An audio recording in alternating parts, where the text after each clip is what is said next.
The copier in the corner had a name, and so did the woman feeding it. The machine was a model number. The woman was Naomi, and for 10 years the whole floor had called her the office copier, as if that was the funniest thing anyone had ever thought of. She stood at it now, past 7 in the evening, past 8, feeding it another stack that was not hers. A colleague had dropped the folder on her desk an hour ago without slowing down, the way you drop a coat on a chair. 200 pages, needed by morning. Someone else's report with someone else's name on the front. Naomi collated it without a word, because she had learned a long time ago that the words never landed anywhere. She was good. That was the part nobody said out loud. She was faster and cleaner than people twice her salary, and she could hold a whole tangled account in her head the way other people held a phone number. Her manager knew it. That was exactly why the woman kept her buried. Naomi had watched her supervisor, a sharp, brittle woman who smiled with her teeth, hand the interesting work to the loud young men, and hand Naomi the tea tray, the mail cart, the copier. The message under the smile never changed. Stay small, stay useful, stay down. So she poured the tea. She ran the errands. She stayed late every night that year, and most of the nights before it, because the work the office called menial still had to be done by someone, and that someone was always her. She could not remember the last time a person had said thank you and meant it. That night, the numbers on the page started to swim. She blinked and they steadied, then swam again. There was a dull weight in her chest she had been ignoring for weeks, the way she ignored everything that was hers. She sat down at her desk to rest her eyes for a moment. The fluorescent light hummed on. The copier had finally gone quiet. She did not get up again. They found her in the morning at her own desk, the finished report squared neatly beside her hand, ready for a man who would never know her name. She had spent a whole life being invaluable and invisible at the same time, doing everything, earning nothing but a joke. And then the light went out, and Naomi was simply gone, the way she had always half suspected she would go, quietly, unthanked, with the work done and no one there to see. She was born again. The details came back to her slowly over years. A soft bed, a mother's voice, a name that was not Naomi. She was Clara Bell now, daughter of a merchant house, blonde and blue-eyed and small, and the terrible gray office was a life she had left behind on the other side of dying. She told herself that every day. The humiliation was over. That woman was buried. This time, she would be something. The night before her 8th birthday, she could not sleep. In this world, every child was assessed at 8. The church laid your hands on a holy tool and named your job: swordsman, mage, merchant, healer, the shape your whole life would take. Tomorrow, a priest would finally tell Clara what she was worth. She lay in the dark and stared at the ceiling, and the old dread she thought she had died to escape crept in under the blanket with her. She gave up on sleep and slipped into the hall, and her father found her there. Silas Bell was a broad, warm man who ran the family trading company and laughed more than most men breathe. He crouched down to her height without asking why she was awake. When she was small, he had wanted to be an adventurer, he told her. Swords, monsters, glory. Instead, the tool had named him Merchant, and he had been disappointed for about a week and grateful for the rest of his life, because the shop was where he had met her mother and made her. Whatever the priest says tomorrow, he told her, nothing changes for your mother and me, not one thing. We will love you exactly the same. Clara's throat closed, because there was a fear she could not say to him, that the tool would name her something shameful, thief, or worse, or nothing at all, and that she would become a burden to the 2 kindest people she had ever been given. In her old life, she had learned that love was a wage you earned by being useful. She did not yet know how to trust a love that did not have to be paid for. Her mother came out then, blunt and warm, little Leo dozing against her shoulder. Martha Bell had no patience for despair. There was no Job in this whole world that the world did not need, she said, and God already had the right one waiting. 5-year-old Leo woke up just enough to offer his opinion, that Clara's job should be big sister, and her skill should be hug. The hallway broke into quiet laughter, and for a moment, the dread let go. Martha sent them both to bed, so they would not fall asleep during the ceremony. Clara lay back down inside the best thing Naomi had never had. She still did not sleep.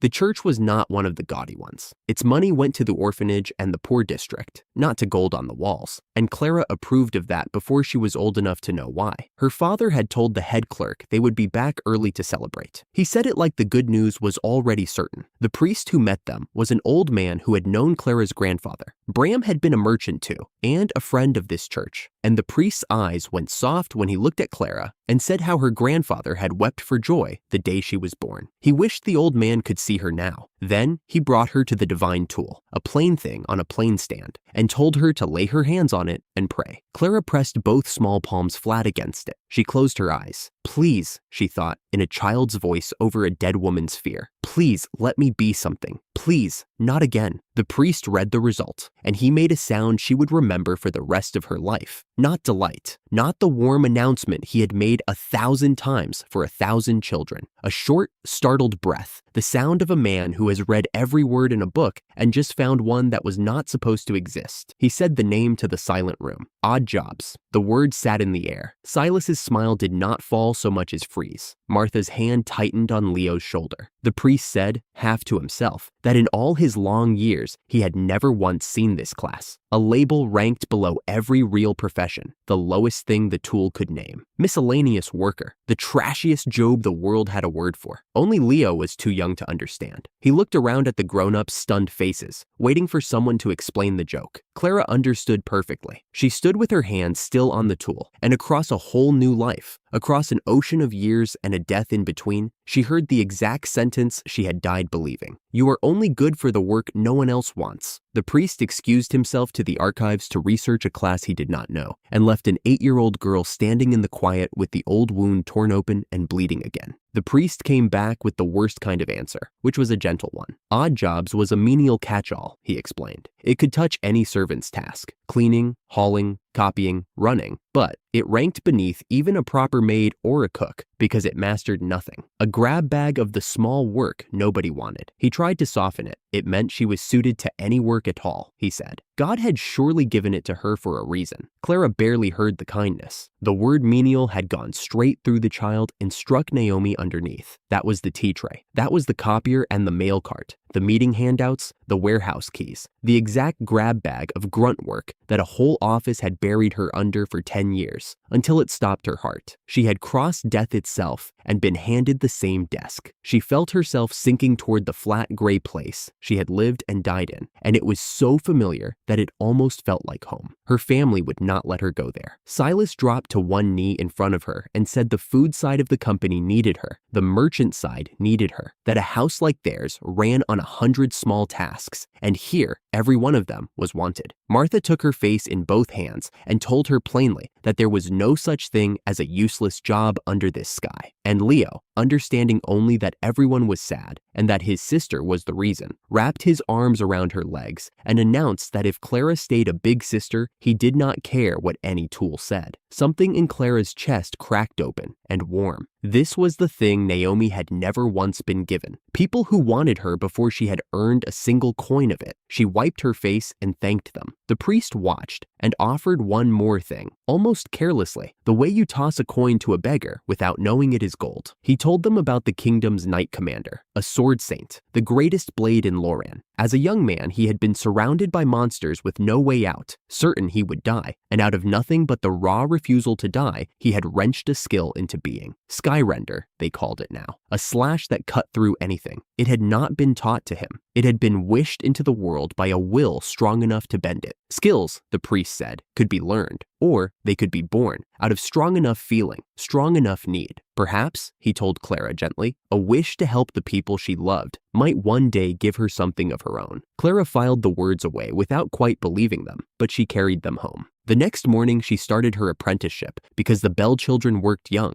and because sitting still with the shame would have finished her. Mornings belonged to her mother on the food side. Martha set her in front of a head of cabbage and a knife and showed her the motion once. Clara took the knife and shredded it into a neat, even drift, thin and quick. Her old life's 10,000 small, competent tasks living in her hands, whether she wanted them or not. Her mother blinked, then laughed with delight and called her a natural, said she would be cooking whole meals before the season turned, and that they would work side by side. Clara, warm and a little startled, volunteered to make the family breakfast from the very next day. It was such a small thing, a child cutting a vegetable well, but no one here treated a small thing done well as a joke, and that alone was a kind of country Naomi had never been allowed to enter. The afternoons belonged to her father's side of the house, and that was where the whole world tipped over. Oswald, the head clerk who had served the Bells since her grandfather's day, sat Clara at a low desk with a mountain of documents and a fresh sheet of paper. Copy these, he told her. Every figure, every line, Exactly. Plain careful work like this was the foundation the whole company stood on, he said, in the tone of a man who taught in Proverbs. Then he left her to it. Clara looked at the stack, and something in her went very tired and very old. Of course, copying. In her old life, she had stood at a machine for 10 years doing precisely this, and the office had laughed at her for it. Here she was again, the copier, at a smaller desk in a younger body. She started transcribing the first page by hand, and by the fourth line, she was aching for the one thing that had never once thanked her and never once complained, the machine. She thought with her whole tired heart that she would give anything for a copier right now, and a word rose in her mind that no one in this world had ever taught her: transcription. She did not decide to say it. It came out of her the way a held breath comes out. She laid her hand flat on the stack, the exact gesture she had made 1,000 times over a glass plate under fluorescent light, and she spoke the word. Every page in front of her shivered. Ink lifted itself off the top sheet and lay itself down again, whole and perfect, on blank paper beside it, line after line, figure after figure, in a clean copy of a hand that was not hers. And then the next document and the next, the stack duplicating itself in a soft rush of turning pages, while Clara sat with her palm flat and her mouth open. There was no machine. There was no ink pot, no pen, no time. There was only the wish and the word, and the work simply being done.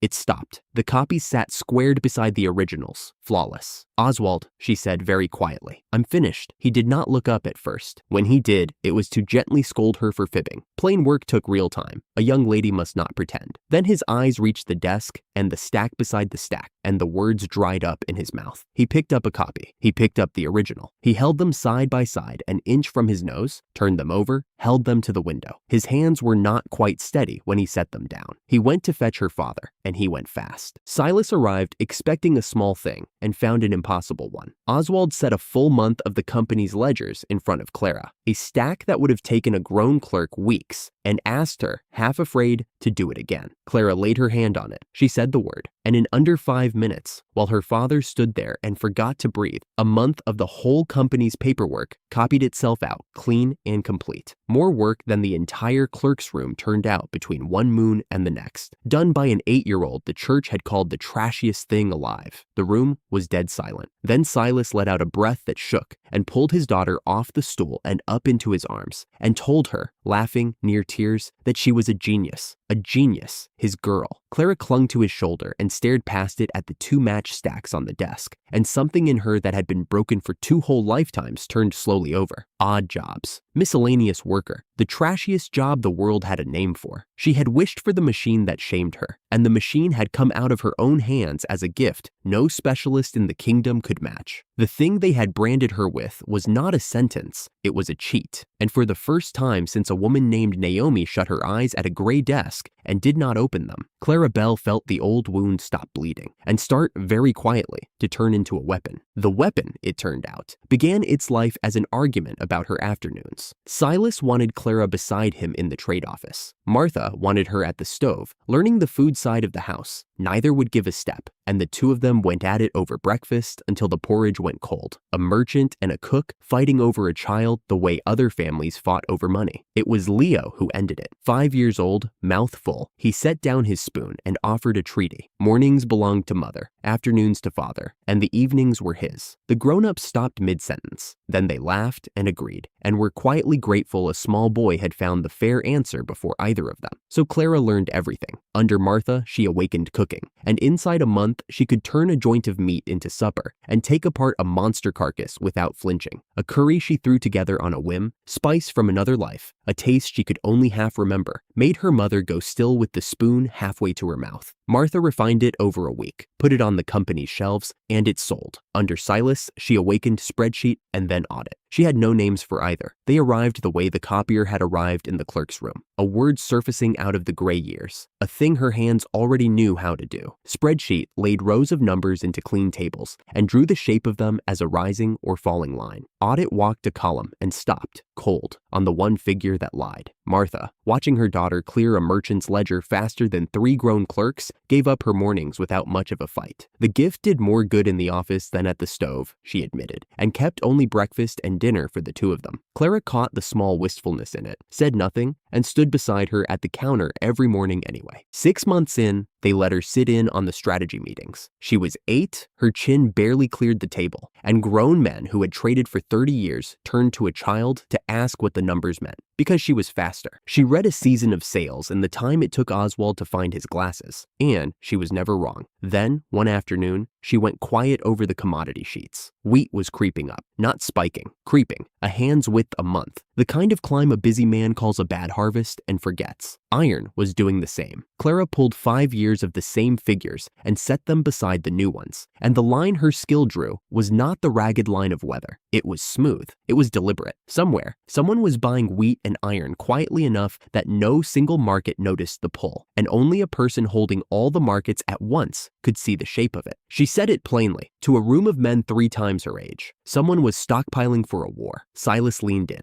This was the spike he had half felt for weeks and never once caught. Oswald filled in the rest for her. The old tension between the Lauren kingdom and the demon realm of Brighton, with the Ryder kingdom wedged in the middle, and the alliance that would drag Lauren's soldiers to the border if the fighting ever came. No need to fret, he told her kindly. The kingdom's walls were strong, and the demons had never reached this far. Clara looked at the smooth gray line and did not feel reassured. Silas gave her the whole archive and one instruction: find the opportunity in it. She worked through the night. Her small body should have quit hours before. She was too awake to feel it. Somewhere in the 3rd year of records, a 4th skill surfaced: document drafting. And a week of work folded down into a single candle's burning. It pulled the pages she needed out of a mountain of them and stacked the argument in order. What the argument said turned her cold. In every past war, adventurers had died in numbers far past anything the monsters could explain. They did not die fighting. They died because when the night orders marched, the night orders bought every bandage, every blade, every ration, and whatever thin supply was left, the merchants sold to desperate men at 4 and 5 times the price. The adventurers went to the front undersupplied because they could not afford to go supplied. Then they did not come back. Clara brought it to her parents in the morning. She could sell into that shortage. Everyone did. Or, I don't want to just make money off this, she said, and made herself finish it. I want to sell our regular adventurers their gear and supplies at a fair price. Take the smaller profit. Keep the people who buy from us alive. Silas and Martha looked at their daughter for a long moment. Then they laughed, warm and a little wet-eyed, told her she was kind, and said yes. She should have felt only good, but the smooth gray line stayed with her. A bad harvest was chaos. This was a hand, patient and deliberate. And the more she turned it over, the less it fit either power she knew. Not Loran, not Brighton. Someone else was steering the markets from somewhere off the map. She filed the thought away, unfinished, and told no one. There was no name to put to it yet. A week later, her father took her to the Adventurers Guild, and for one bright hour, Clara forgot every gray thing. She had only ever watched this life from the outside. Now she stood in the middle of it, a beastman the size of a doorway with a greatsword across his back, an elf turning a bow over in long fingers, a woman trailing the faint burnt sugar smell of spent magic, 8 years old and up past her nose in the world she had only ever read about in ledgers. And for a moment, she simply looked. For 8 years of one life and 30-odd years of another, she had been the person who processed the adventure and never got to have it, the one who filed the report while braver people lived the story. Standing in that noise, breathing that spent magic smell, some small starved part of her ached to belong to it. Then her father touched her shoulder, and she remembered she had come to work. Then Silas walked her up to the guildmaster, Rebecca, mid-20s, red hair cut short and blunt at the jaw, a count's daughter who had walked away from the manor to earn the name the adventurers gave her, the Red Lightning, ranked at the very top, one of a bare handful in the kingdom. She greeted Silas like an old account, then looked down at Clara with the polite patience of a busy woman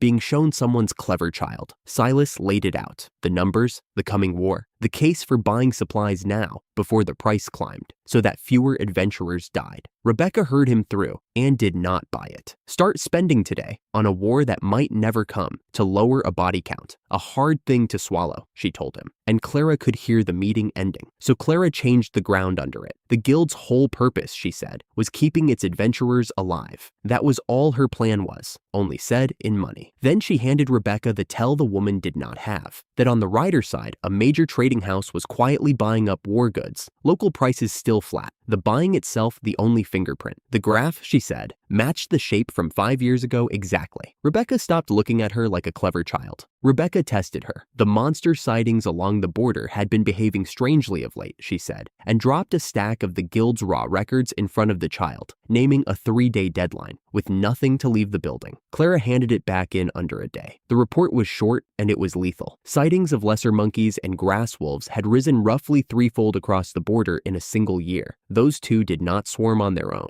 What drove them out of the deep woods in those numbers was logging, large-scale, sustained clearing of forest. And nobody cleared forest at that scale for lumber. They cleared it for war material, for shafts and hafts and siege frames, and the 1,000 wooden things an army eats. The room went quiet the way the clerk's room had gone quiet once. Then Rebecca laughed, short and surprised. "Come work for me, Lady Clara. Name your price." Silas set a hand on his daughter's shoulder and refused before Clara could open her mouth. This was the child who would carry the bell name one day, and he would not give her up, not even to the Red Lightning. Rebecca took the no with a grin and changed tack. If she could not hire the girl, she would take the finding upstairs to her own family, House Donald, who could actually do something with it. She commissioned Clara on the spot in secret to build the whole picture into something she could set in front of them. Clara finished that in under a day too. Then, with time left over and nothing to do with it, she reorganized the guild's disaster of a filing system, built them a set of standard forms, and taught a clerk a simple way to catch errors, until the office manager started, half serious, trying to recruit her as well. She caught herself smiling at a stack of paperwork. In another life, the paperwork had killed her. The same tables, the same tired columns, done for people who looked straight through her. Here, the guildmaster had watched her work and wanted to keep her. 2 grown institutions had, in 1 week, tried to hire an 8-year-old. She was turning out to be an unexpectedly excellent office worker, and for once, that was a joke she got to be in on, rather than the punchline of. The picture went upstairs, and upstairs sent a mountain back down. He filled the doorway of Rebecca's office, red-haired like his sister, a full head and shoulders of muscle, a great sword's worth of man folded into a knight captain's coat. George Donald, captain of Loran's 4th Knight Order, who cracked a joke about people mistaking him for a muscle-headed gorilla, and then, in the very next breath, laid out an intelligence brief clean enough to shame a spy. 5 knight trainees, he said, had been quietly recalled to the Rider Kingdom. The excuses did not match the pattern. A sudden marriage meeting here, a sick parent there, all at once, all pulling promising young men back across the border before something happened. And there was a joint exercise being planned near that same border, dressed up as routine drill and diplomacy. "Pull your best people out,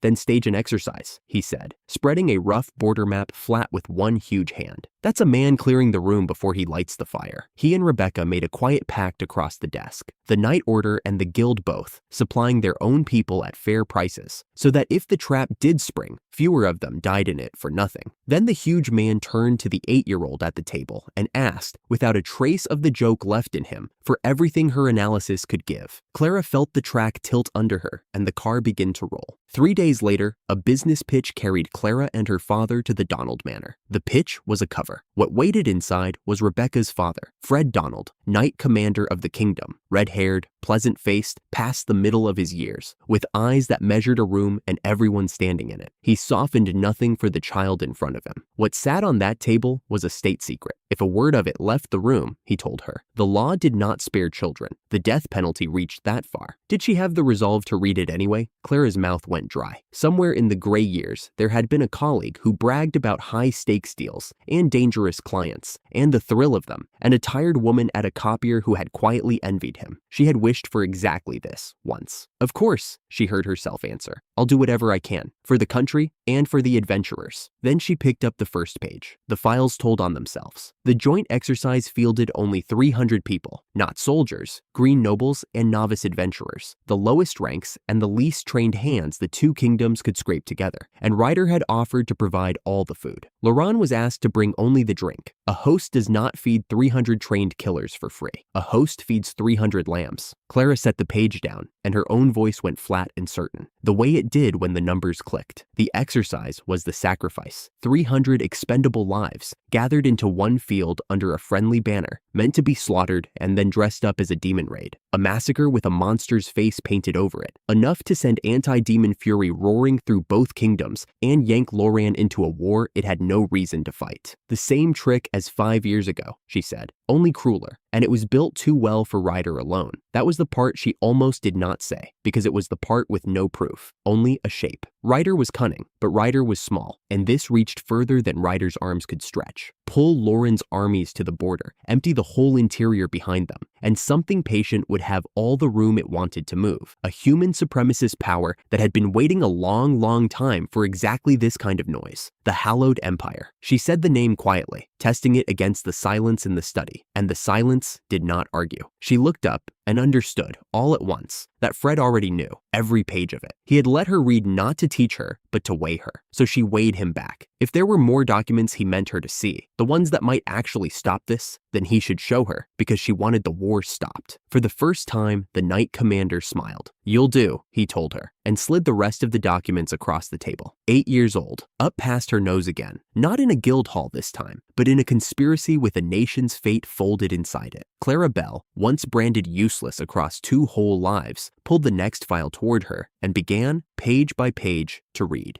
The files did not take her long. They never did. The Knight Commander had slid the last of the documents across the table, and by the time the candle had burned down a finger's width, Clara had them sorted, not by date, the way the clerks had stacked them, but by the one thing the clerks never bothered to follow: money. Who bought and when and from whom. She laid 3 names in front of Fred without any drama. 3 civil officials, all of them quietly friendly to Ryder-side merchants, all of them buying goods cheap now, in peacetime, to sell dear the moment a war made those goods scarce. It was the same smooth gray line she had first read in The Wheat and the Iron months ago, only now she could see the hands that drew it. Fred asked how certain she was. Clara turned 2 more pages and answered by showing him something worse. The same 3 men had been skimming the transit taxes for years. The war plot was only their newest venture. Silas had gone still beside her, watching his daughter unspool a nation's rot the way she once unspooled a ledger. The problem, Clara said, was that if they arrested the men for the war scheme, the whole hidden hand behind it would know the plot was blown. She did not want them to know. Not yet. It was the Knight Captain's idea, in the end, relayed through Fred. Arrest the 3 for the tax embezzlement instead. A clean, boring, provable crime. No one watching would connect a dull fraud charge to a manufactured war. The 3 were taken the next morning, blinking and indignant, on the tax charge and nothing more. And while they sat in a cell arguing about receipts, quiet men walked through their houses and carried out every scrap of the exercise plot, folder by folder, without ever saying why. Fred watched the girl gather the last of the papers into a neat square and set them down, and Clara caught the way he looked at her, the way a man looks at a tool too valuable to leave lying in the road. He said something to Silas, low, about knowledge, like this being a dangerous thing to keep in a common house. She did not understand yet what he meant. She filed the sentence away and forgot it, the way you forget a debt you have not been asked to pay. Far to the east, on a road that ran the long, narrow length of Ryder, Rebecca marched 300 toward a trap that everyone believed she was walking into blind. That was the trick of it. For weeks, she had played the fool in public, nodded along, thanked the Ryder side for the honor of a joint exercise, let them think she had swallowed the whole sweet lie. And in private, she had drilled those 300 until they were harder than any green practice unit had a right to be. The enemy expected novices being led to slaughter. She was bringing wolves in lamb's wool. The Ryder side rolled out a feast to lull them, banquets by night, hollow drills by day, 3 days of it, all designed to fatten the guests and dull their blades before the killing blow. Rebecca ate every course and smiled and gave up nothing. On the 3rd night, one of her people leaned in and told her the wheat prices in the capital were climbing fast. That was the signal. The men who had planned this were about to spring the staged demon raid, the false invasion that was supposed to send an enraged Loran officer charging across the border to start a war. So Rebecca sprang first. When the panicked messenger arrived crying that the demon realm of Brighton had attacked and the exercise must halt so everyone could reinforce the border, Rebecca agreed at once, all helpfulness. Then she asked for one small thing,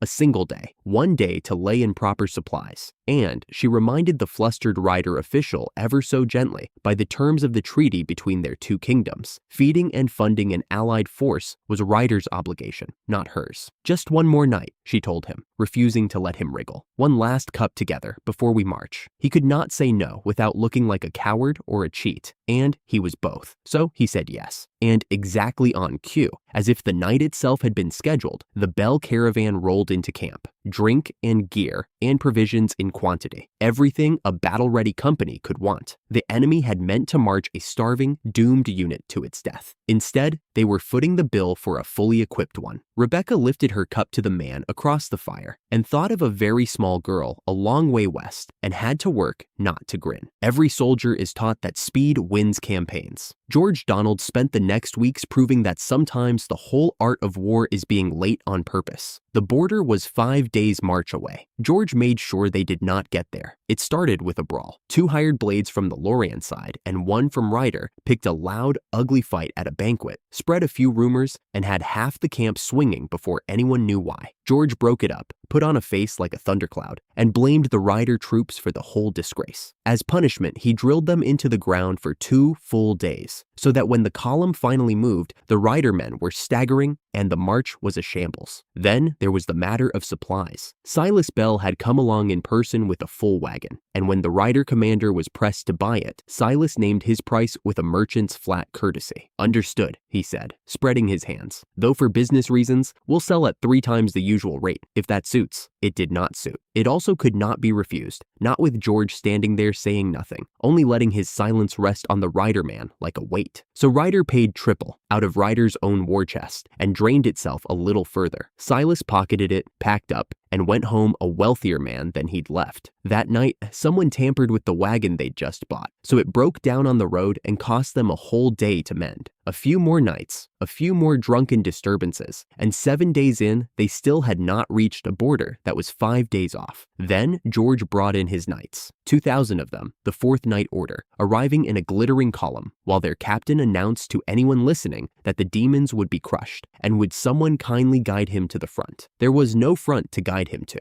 At the border, the local Ryder officer stammered and sweated, and could not name a single detail of the demon attack he'd supposedly survived. There had been no attack. George listened to the man's excuses fall apart, then declared with grave regret that Allied reinforcements could not simply invade demon territory without clear proof of hostility, so they would camp and wait and see. They camped for 2 months. Not one battle was ever fought. The war the plotters had spent a fortune to light simply refused to catch, and on the long road home, before the column even reached Lorraine soil, word came drifting up the line. The Ryder-linked trading houses that had bankrolled the whole scheme were already stumbling, their credit questioned, their warehouses full of goods no one would buy. The men in the field still thought the war might yet flare. They had no idea their own backers were quietly burning down behind them. While the armies played their slow game at the border, Clara fought a different war at home, and she fought it with paper. Fred's introduction had opened a door no merchant's daughter should have been able to reach. The largest trading house in the whole of Lauren, Grayson Company, and the old man who ran it. Clara came with Oswald at her shoulder and a case full of documents, and she stood in a hall built to make grown financiers nervous, and she gave her presentation. She did not perform. She simply showed him the smooth gray line and the hands behind it, and exactly how one might turn the profiteer's own greed into the rope they hanged on. The chairman heard her out to the end. Then he laughed, a dry, delighted sound, and said the kind of thing old men say when a child has just walked past every clever adult they employ.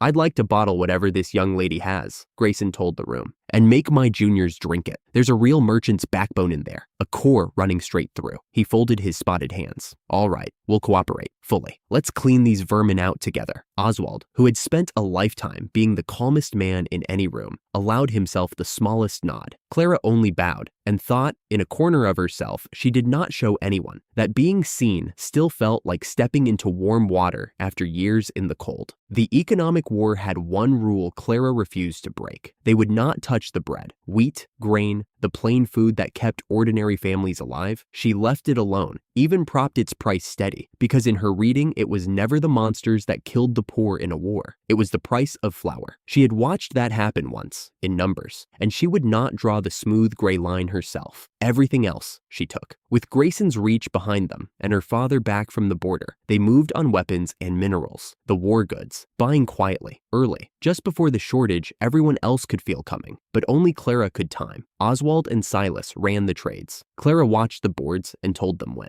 When the enemy houses, the rider-backed ones, and the corrupt officials' fronts finally scrambled to buy at any price, Bell and Grayson were already sitting on the stock. They sold near the very top. Silas watched a month's profit land in an afternoon and let out a low breath. If Grayson ever turned this on us, he murmured, we'd be bankrupt before breakfast. Then the war that never happened was declared over, and the prices they'd ridden to the peak came crashing down. The panicked houses, holding goods they'd overpaid for, holding warehouses they couldn't empty, watched their fortunes evaporate. Bell and Grayson calmly bought the wreckage at the bottom, and later sold good gear cheap to the new adventurers just starting out, the ones most likely to die on a bad blade. Clara sat with the final ledger open on her knees and looked at the smooth gray line she had first spotted months ago as a warning. It had broken. It had broken under the exact men who had drawn it to feed off a war, and it had broken without a single sword raised, without one commoner's loaf going short. She let herself sit in that for a long moment. The quiet satisfaction of it went down slow and deep, and then, because she was who she was, she made herself remember that this was only the near hand. The men who profited were ruined. The hand that had reached down and set the whole thing moving,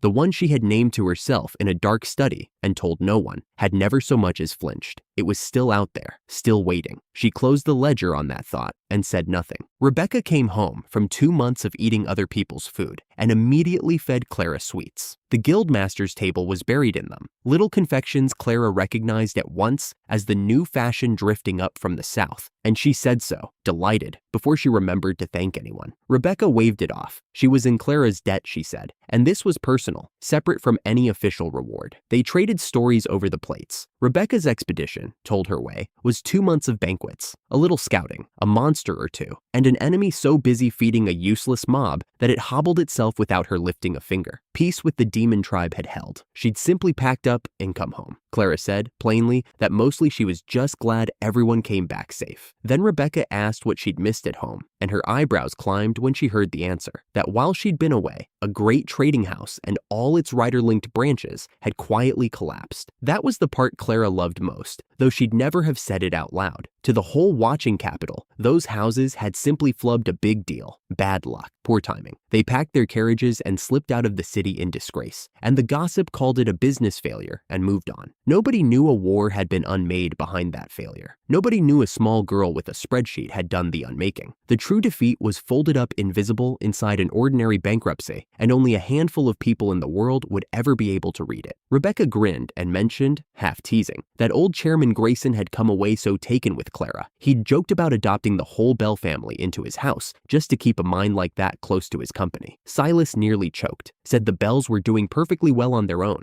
thank you. And Rebecca only laughed and remarked that half the great houses in the capital would be scrambling to snap up a talent like that, though her own business ventures, she added dryly, had every one of them fallen through. Silas started to say that they weren't nobles, so none of it applied to them. Rebecca's smile went a little careful. She said things might be about to change, and the door opened before she had to explain. Knight Commander Fred came in with attendants at his back, and the warmth in the room stood up straight. He had come with news, and he gave it in the flat, careful voice of a man reading a royal line. For its service in the Shadow War just ended, the Donald family had been raised from Count to Marquis. Rebecca inclined her head as if she'd expected it. Then Fred turned to Silas. As proxy for His Majesty the King, he said, I, of the newly raised house of Marquis Donald, hereby command, Silas Bell, you are appointed to the rank of knight. For a moment, neither Clara nor her father moved. The words went past them and kept going, and one of the attendants was already explaining procedures that neither of them heard a single syllable of. Silas found his voice somewhere far away, a noble, him. He got out something about first having to tell Martha, and Clara nearly laughed, because of course that was the first solid thought her father could hold on to.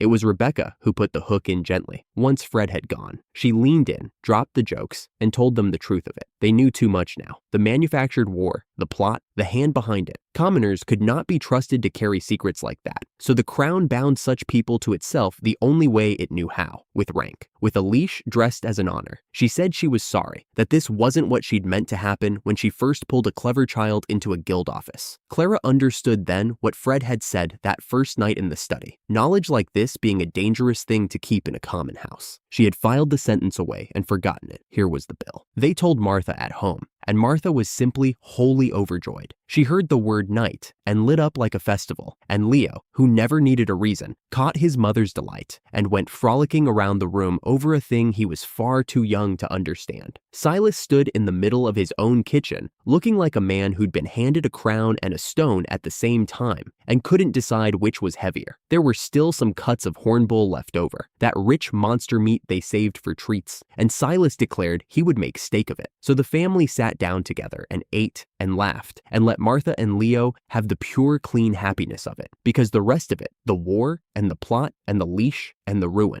none of that could be spoken aloud at a supper table. Clara ate her steak and watched her family be happy and carried the whole shape of it quietly inside her. They had won. She knew that much was true. The war had died without a battle. The profiteers who fed on the weak were scattered and disgraced. The people she loved were safer and lifted higher than a merchant's family had any right to expect. It was a real victory. She had wrung it out of paper and patience with her own hands, but it was not the whole debt, and she knew that too. The near hand had fallen. The far one had never even shown itself. Somewhere past the warm lamplight of this kitchen, the hand that had reached down to light a war for its own ends was still out there in the dark, unnamed, unhurt, and patient. Clara did not say its name. She only finished her supper and kept the knowing to herself and let her brother laugh. 2 years after the king's man laid a knight's title on her father, the family a church had once branded useless owned one of the 5 largest trading houses in the capital. It had not happened in a single leap. It happened the way a good ledger fills, a line at a time. Preserved food that kept through a hard winter. A banquet the whole noble quarter talked about. A guild contract renewed, then doubled. Clara kept her father's books, kept her mother's kitchen supplied for feasts that fed hundreds, and once a week she walked to the Adventurers Guild to earn her keep there too.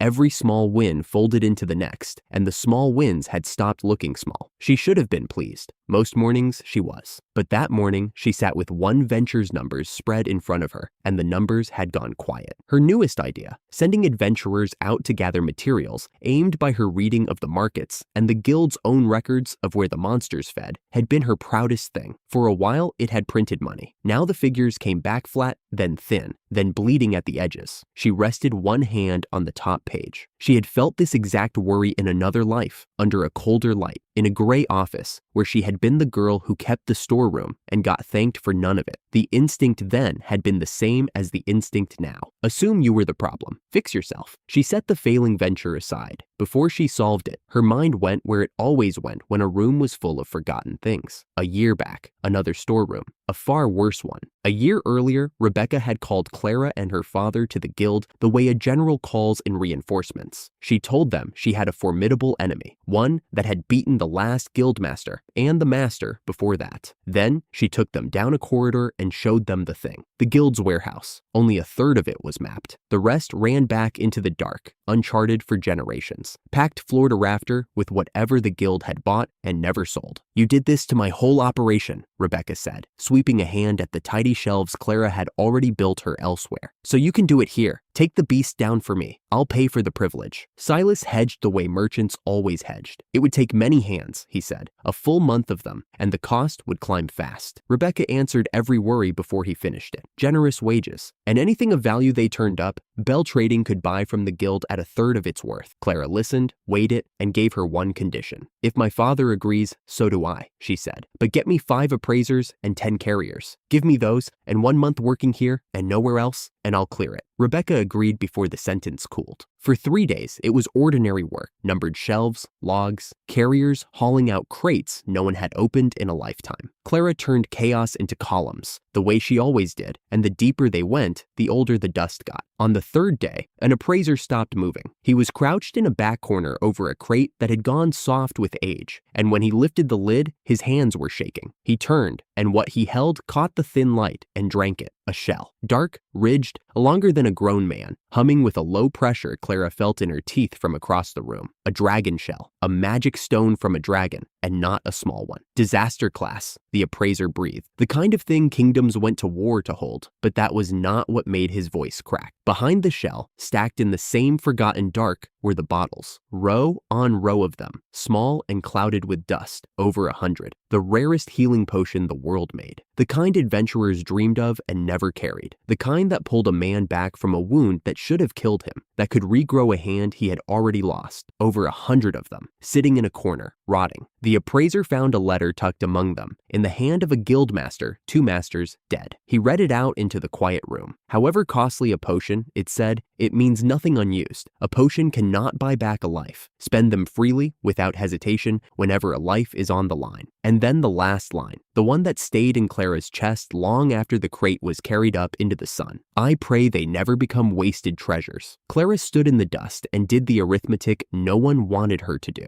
How many adventurers had bled out in the years these bottles sat here? How many hands had been lost that this corner could have saved? The most valuable thing in the building, and it had been treated as junk because no one had bothered to look. She knew the feeling from the inside. She said nothing. She logged it and had it carried into the light. There was one problem. Even at 1/3 of its worth, treasure of that grade could bankrupt a house the size of theirs before breakfast. Silas said it plainly and then said the answer. Bring in Grayson Company. Chairman Grayson came himself. The largest trading house in the kingdom, run by an old man with a kind face and a mind like a steel trap. And he read the whole board in a glance. He did not want to simply buy the hoard and swallow it. He proposed a stage instead. They would hold a selling event. Buy from the guild at 1/3, sell to merchants and nobles at half the going price, and keep the slice in the middle without ever holding a single crate as stock. He waved off the size of the gift with a smile and called it an investment in young, talented merchants. 2 months later, the hall was full. Nobles came. Royalty came. From the little countries that ringed the kingdom. The rare goods moved in an afternoon. On a normal day, a thing might sell for 1,000 gold. Here it went for 500. Bought in from the guild at 333, and the profit, 167 apiece, stacked up into a fortune while the crates never once sat still. At the edge of it, Clara and her mother ran a curry stall, and even that turned a tidy coin. Martha ladled and beamed. Let them come hungry and leave loyal, she said, and pressed another bowl into a duke's hands. The event was such a hit, the guild begged them to make it a yearly thing. Clara went home certain she had won. Her father set her straight without unkindness. You did the sums right, Silas told her. You just counted the wrong pile. The coin, he said, was the smallest part of what changed hands that night. Grayson had come out of it richest of anyone in the room, and not because of the goods. He had spent the evening in easy talk with nobles and royalty and rival merchants, men who now owed him a good turn, men who would remember his name kindly the next time a favor mattered. He had walked away with a room full of debts owed to him, and none of them were written in any ledger Clara kept. Silas reminded her, gently, that Grayson had grown fattest in the last war too, not by fighting it, but by buying up the land and buildings of the houses that fled. Clara sat with that. She had spent one life and most of another certain that if she got the numbers right, the numbers would speak for her. And here was a whole second set of books, favors, faces, who owed whom, written in a language she had never been taught to read. For the first time in a long while, she felt like the new girl who did not understand the office. She did not enjoy the feeling, but she filed it, the way she filed everything, and went looking for the next problem she could actually solve. She found it in the guild's oldest habit. The guild was bound to buy materials from its adventurers, whether it had buyers or not. That was how it kept them working. So it hoarded. A craze for one monster's meat would send everyone hunting the same beast. The guild would buy it all at the peak. The craze would pass, and the guild would sit on a mountain of stock it could not move, while an ordinary merchant would have cut and run.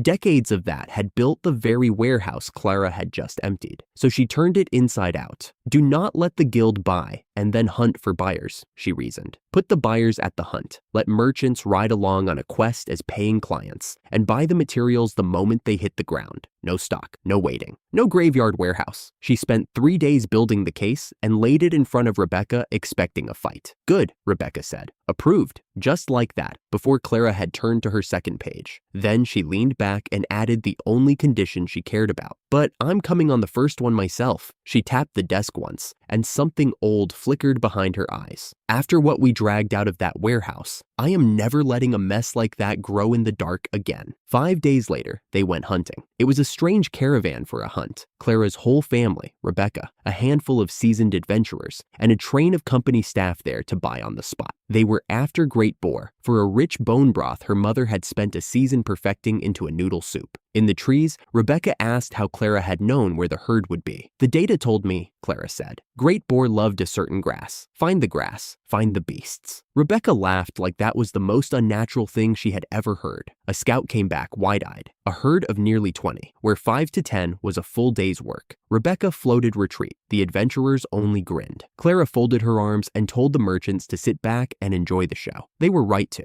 Rebecca crossed the clearing in a line of red light, the sword and the lightning that had earned her name moving as one thing, and the herd came apart around her. The others closed the edges with a bowman's clean patience and a swordsman's single clean strokes. It was over almost before it began, and not one of them so much as breathed hard. Clara's family stood untouched at the tree line, and the merchants beside them wrote out orders with trembling hands. Leo watched the whole thing with his mouth open and announced he would be an adventurer someday. Silas teased him, then ruffled his hair and said he would be a fine one, as long as he supported his big sister too. The boy glowed. Her mother clapped her hands and drove the whole camp into the work. 20 boars came apart in some 3 hours, and then there was stew and fire and a feast. And Martha pressed Clara to carry bowls of the new soup around to the adventurers as promotion. It landed like a struck match. Rebecca had 2 helpings and granted them a stall in the guild square on the spot. It was meant to open only on the days Clara came to the guild. Within a month, it opened every day because the square would not have it any other way. The first ride-along hunt was a clean, roaring success. For a while, everything Clara touched turned to gold, which was why the failing venture made no sense. The Great Boar Quest held steady, dependable as a heartbeat, but the others, the gathering runs she had aimed with the same care, for materials like the mithril lizard, kept coming back short. She checked her figures, checked them again. Every read told her the same thing. She stayed late with her father and laid it out, and she did what she had always done in the gray years. She took the blame. "I got cocky," she told him. "I trusted my own reading too far. The kindest thing is to cut every quest but the Great Boar and stop the bleeding." Silas did not answer right away. He looked at the numbers, and then he looked at his daughter, and something in his face was careful in a way she did not yet understand. He only said that 3 days from now she should bring the whole analysis to the guildmaster's room. Rebecca would want to see it herself. 3 days later, she stood in the guildmaster's room and gave them the loss, quest by failing quest, and finished with the only recommendation she believed in. "I overreached," she said. "Shut them down. Keep the one that works." She waited for them to agree. They did not. Her father and Rebecca traded a look over her head, a look that had clearly passed between them before, and it was Rebecca who put the knife on the table. "Your red has been right about 9 times in 10 for as long as I've known you," she said. 98 out of 100. It doesn't miss like this. It isn't your analysis that's wrong, Clara. It took her a breath to understand. Her father filled it. "Companies this size," he said quietly, "sometimes rot from the inside. Someone in the company and someone in the guild, working the same seam together, skimming the difference and letting her take the blame for the hole they left." Clara went very still. She had been sitting there ready to carve off her own work and call herself a fool. And the whole time, the numbers had not lied at all. Someone had made them lie. Someone had counted on her doing exactly this, folding, blaming herself, quietly cutting the evidence loose before anyone thought to look. The old reflex, the gray office reflex, cooled and hardened into something else entirely. Not shame, something with an edge. "Give me the books again," she said, and her voice had gone flat and level. "All of them. I'll run it once more, and this time I'll read them assuming a thief." Rebecca smiled like a wolf. Silas nodded, and somewhere in the guild's neat new ledgers, a hand that had been quietly helping itself for months had just, without knowing it yet, been noticed. She read the books a 3rd time, and on the 3rd, read the lie stopped hiding. Clara had stopped asking whether she was the one who was wrong.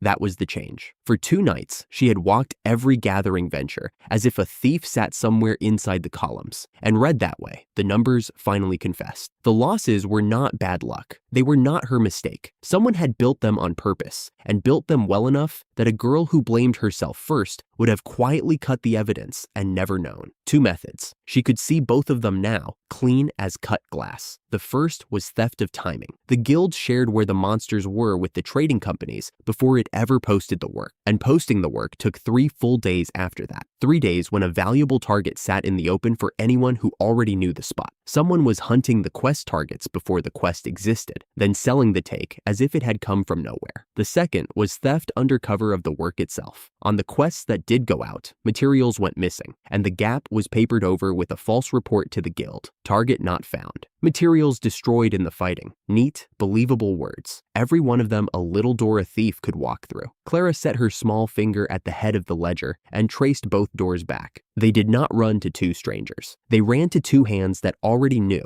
every time, exactly where to stand. She knew whose hands. She blew out the lamp and went to find her father. By morning, she had names. Rebecca set one finger on each of the two she wrote down and did not smile. A B-rank adventurer named Caleb and Nolan from the rival house. Brothers. Caleb runs the mercenary band they call Hyena. There's no mistake. One brother stood inside the guild's world and knew where every monster fell. The other stood inside a rival company and knew when every quest would post. Between them, they had the timing and the muscle both, and they had been feeding on the seam for months. Silas did not like where it was going. You could arrest them today. We could, Rebecca agreed and leaned back. And their 50 hired knives would scatter, and the man paying them would hire 50 more. No, we don't arrest them first. First, we bleed them. The plan was quiet cruelty dressed as bad luck. For a month, the guild fed Caleb's band nothing but wrong information. A fat subjugation quest for mithril lizards leaked early, just for them. And then, the day before they moved, a false dragon emergency that swallowed the whole region and canceled the work. Wasted March after wasted March. Supplies spent, men paid, nothing brought home. A predator, slowly starving. Silas's jaw was tight through all of it. He was thinking about the part of the plan no one had said out loud yet. There's more, Rebecca told him, gentler now. The Knight Commander's intelligence men had picked up the rest. Caleb, cornered and broke, had stopped thinking about theft and started thinking about ransom. Word had been planted where he would find it, that noble daughters out of the Sarkhan Republic would be riding along with a materials quest, soft and rich and far from home. He had taken the bait whole. He meant to take the ladies. Clara looked at the two names on the page and felt the cold settle all the way through. Then we give him ladies, she said.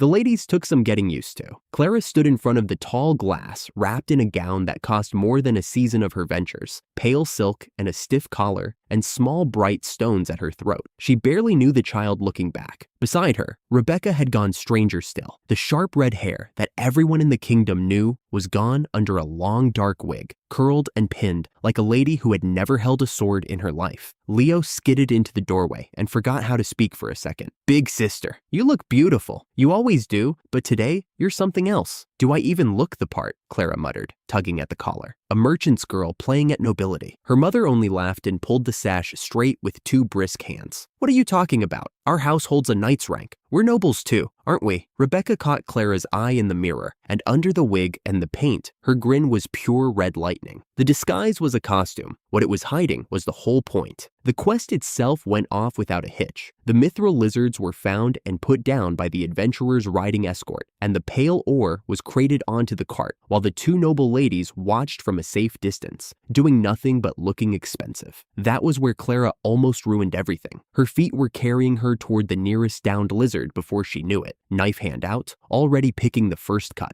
The way a knight's daughter who had dismantled 100 beasts moves without being told. A firm grip closed on her shoulder. Don't rush up to it, Rebecca murmured, all noble softness for anyone watching. Sometimes they only play dead. Leave the dismantling and the rest to the adventurers. Clara caught herself. Sorry, she breathed. I got excited over the mithril and slipped out of character. She lifted her chin, folded her hands, and made her voice a bored little bell. My, what a splendid hunt. And while she performed the lady, she was watching their guide. Nolan rode at the head of the column, sweating in weather that was not that warm. Twice his hand dropped to his side and flickered. Small, folded shapes against his hip, aimed at the tree line. Signals. Somewhere in that green dark, his brother's 50 knives were reading them and moving into place along the return road. Clara let herself look frightened and delicate, and underneath, she counted the trees where a man could hide. The trap sprang exactly where Nolan had pointed it. They came out of the trees on both sides of the bend at once. More men than the little escort could ever fight, blades already up, and at their head rode Caleb with the easy grin of a man who thinks he has already won. He wanted the cargo. He wanted the ladies more. His demands were plain and ugly, and Clara heard them through a haze of forced trembling. Hand over the crates, hand over the two of you, and maybe the rest walk home. Nolan folded on cue. He threw up his hands and whined about being a humble merchant, begged for mercy, and then turned to the escort with a coward's shrug, told them to stand down, that resisting numbers like these was suicide, that they would all just agree the ladies had been taken by force and no one could be blamed. One of the escort, a broad man who was a great deal more dangerous than his worn coat suggested, spat and played along, growling that there was no winning against odds like this, and they were done with the job. Caleb laughed. He thought the world had arranged itself for him. Clara stood very still in her expensive silk, small and pale and apparently helpless, and watched a greedy man walk the last few steps into a room he would never walk out of. Beside her, the noble lady with the dark curls reached up and took hold of her own hair. Rebecca pulled the wig off in one motion, and the short red hair beneath it caught the low sun like a struck match. She shrugged the borrowed gown off her shoulders and let it fall, and the crimson leather under it was armor, and the thing sliding out of the sheath at her hip was a sword she very much knew how to use. The bored little lady was gone. What stood in the road now was the most feared blade in the kingdom, and every man in the ambush felt the ground tilt. Caleb's grin died. Whatever broke in him showed plain on his face, disbelief cracking into raw terror as the name reached his lips. Red Lightning. The guildmaster herself. Here. The whole month of losses. The leaked quest. The perfect helpless bait. He understood, all at once and far too late, that none of it had ever been his idea. Rebecca gave them one chance and gave it flat. "Throw down your weapons and surrender," she said, "and I'll spare your lives." They should have taken it. Overconfidence is a hard thing to kill in a man with 50 swords at his back, and their leader howled that she was one woman, and they were an army, that numbers would bury her, take her down. They charged. Rebecca raised one hand, and the storm that had no cloud answered it. White light came down the road in a single crack that turned afternoon to noon, and the thunder of it rolled back off the trees a heartbeat later. When Clara's eyes cleared, most of the ambush was simply down, laid flat in the dust, groaning, weaponless, alive. Rebecca had pitched the lightning soft on purpose, tuned just low enough that a middling adventurer could barely walk away from it, and even so, only a stubborn handful were left upright. Those she and the broad man in the worn coat put down the plain way, quick and bloodless, until the road belonged to no one but the guild. Not a killing among them, every thief taken breathing, to be marched somewhere they could answer for all of it. Caleb, who had come to steal noble ladies, sat in the dirt at the feet of the one he had tried to take, and could not make his mouth work. The knights came out of the trees almost before the light had faded. They had been waiting the whole time. The knight commander's men ringed a mile out, so that even if some fraction of the band had slipped Rebecca, not one of them would have reached open country. They took Caleb and his brother and the rest into custody with brisk, practiced hands. Nolan wept and offered to tell them anything. No one was much interested yet. A tall, red-haired knight crossed to Clara and inclined his head. George, one of the Donald house, grave and courteous, even to a child in a ruined gown. He thanked her for her part and told her plainly that she could leave the rest of it to him and to his father now. It would be seen to properly. "Thank you very much," Clara said, and meant it, and thought the whole affair was finished. It almost was. But she had read too many books that month not to notice the shape of the thing, and the shape was too big. Somebody had put the leaked information exactly where Caleb would trip over it. Somebody had made sure a broke,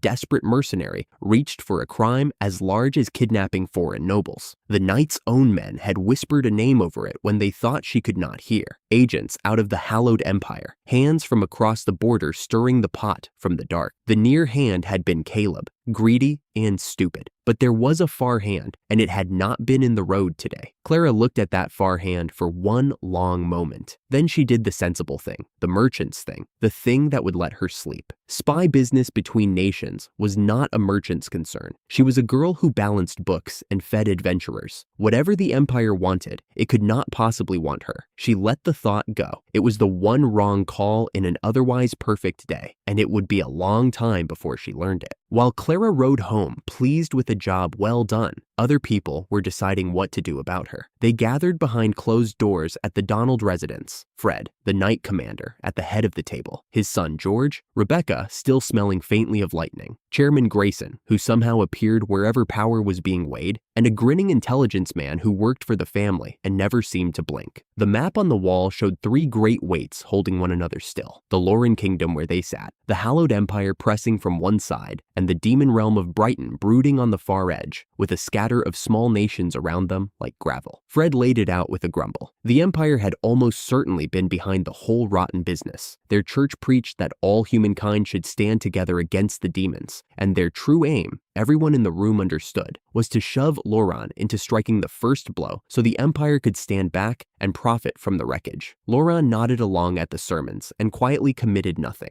No one at that table wanted to wake a sleeping monster on someone else's schedule, which left the smaller, sharper question. The bell girl and her father had walked straight through a scheme steered from another country and pulled its threads apart as easily as breathing. The grinning man gave his read, and it was precise. Both of them were remarkably able and carried not a scrap of ambition. What moved them was small and stubborn and impossible to buy. They protected the people close to them and nothing else. Force such people and you make enemies of them. Far better, he advised, to become their friends. Grayson smiled and offered the merchant's hook, a council seat for the father, a gentle standing post at the guild for the girl. George, more bluntly, named the tools every noble house reached for: ennoblement. Perhaps in time, a marriage. Someone half floated one of the family's clumsier sons for the match, and Rebecca laughed it flat before it could land. Order that boy to win Clara's heart no matter what, she said, and the only certain outcome was disaster. The room laughed with her, and the marriage was set aside for now, but the rest was settled while Clara slept. Raise the bells. Bind them to the crown with kindness and a title and the safety of the people they loved. Make of her a treasure the kingdom owned before she ever thought to ask whose treasure she was. She had caught the thieves. She had cleaned the guild. She had looked at the far hand once, decided it was none of a merchant's business, and turned away. And in a warm, lamplit room she would never see, the far hand had already closed around her, not to hurt her, not yet, only to hold her still. The letter came stamped with a wax seal the color of dried blood, and it sat on the supper table between the soup and the bread while nobody quite wanted to touch it. Clara was 12 now. She picked it up because no one else would. Her father had been raised to baron. Years of quiet work, the ledgers cleaned, the frauds caught, the food carts that fed the guild's orphans, had finally been noticed by people who mattered, and the crown had answered with a hereditary title and a seat on the Merchant Guild Council. Silas looked more nervous about it than proud. A knight's honor dies with the man, he said, turning his spoon over. A baron's outlives him, which means the house has a duty now, to raise the one who comes after. He glanced at Clara and softened. That's you, love. Cavell Royal Academy. It isn't a choice a new house gets to make. Martha set down her bowl with feeling. Dressing up to nibble at pretty food that tastes of nothing. Smiling at people I can't stand. She sighed the sigh of a woman betrayed by her own cooking standards. Half of me wants to sit right down in front of them and slurp a bowl of noodles. Leo, 9 now and already a weaponsmith by trade, was unbothered. His folding knife, a little clever thing with a blade for everything, had sold like wildfire once they packed it in with the canned goods, and the money had helped lift them here. Doesn't change anything, he told his sister around a mouthful. You lead, I build, same as always. Clara said she would go. What she did not say was that a rumor had drifted through the guild that week that certain houses, the ones tangled in the border scheme her ledgers had helped unravel, had gone quiet in the capital. Names scraped off doors. Sons no longer invited anywhere. The world was rearranging itself around numbers she had read, and it had no idea she was the one who'd read them. Since a merchant's daughter had no noble polish to speak of, Clara went to Rebecca, and Rebecca, a daughter of the great Donald House long before she was a guildmaster, offered to train her at the family manor. There was, she mentioned, another pupil already installed, her younger brother. Gordon Donald was a wall of a boy, 12 years old, red-haired, built like a door, and so hopelessly clumsy that Clara privately christened him a red gorilla before he'd finished bowing. He was earnest about it, though.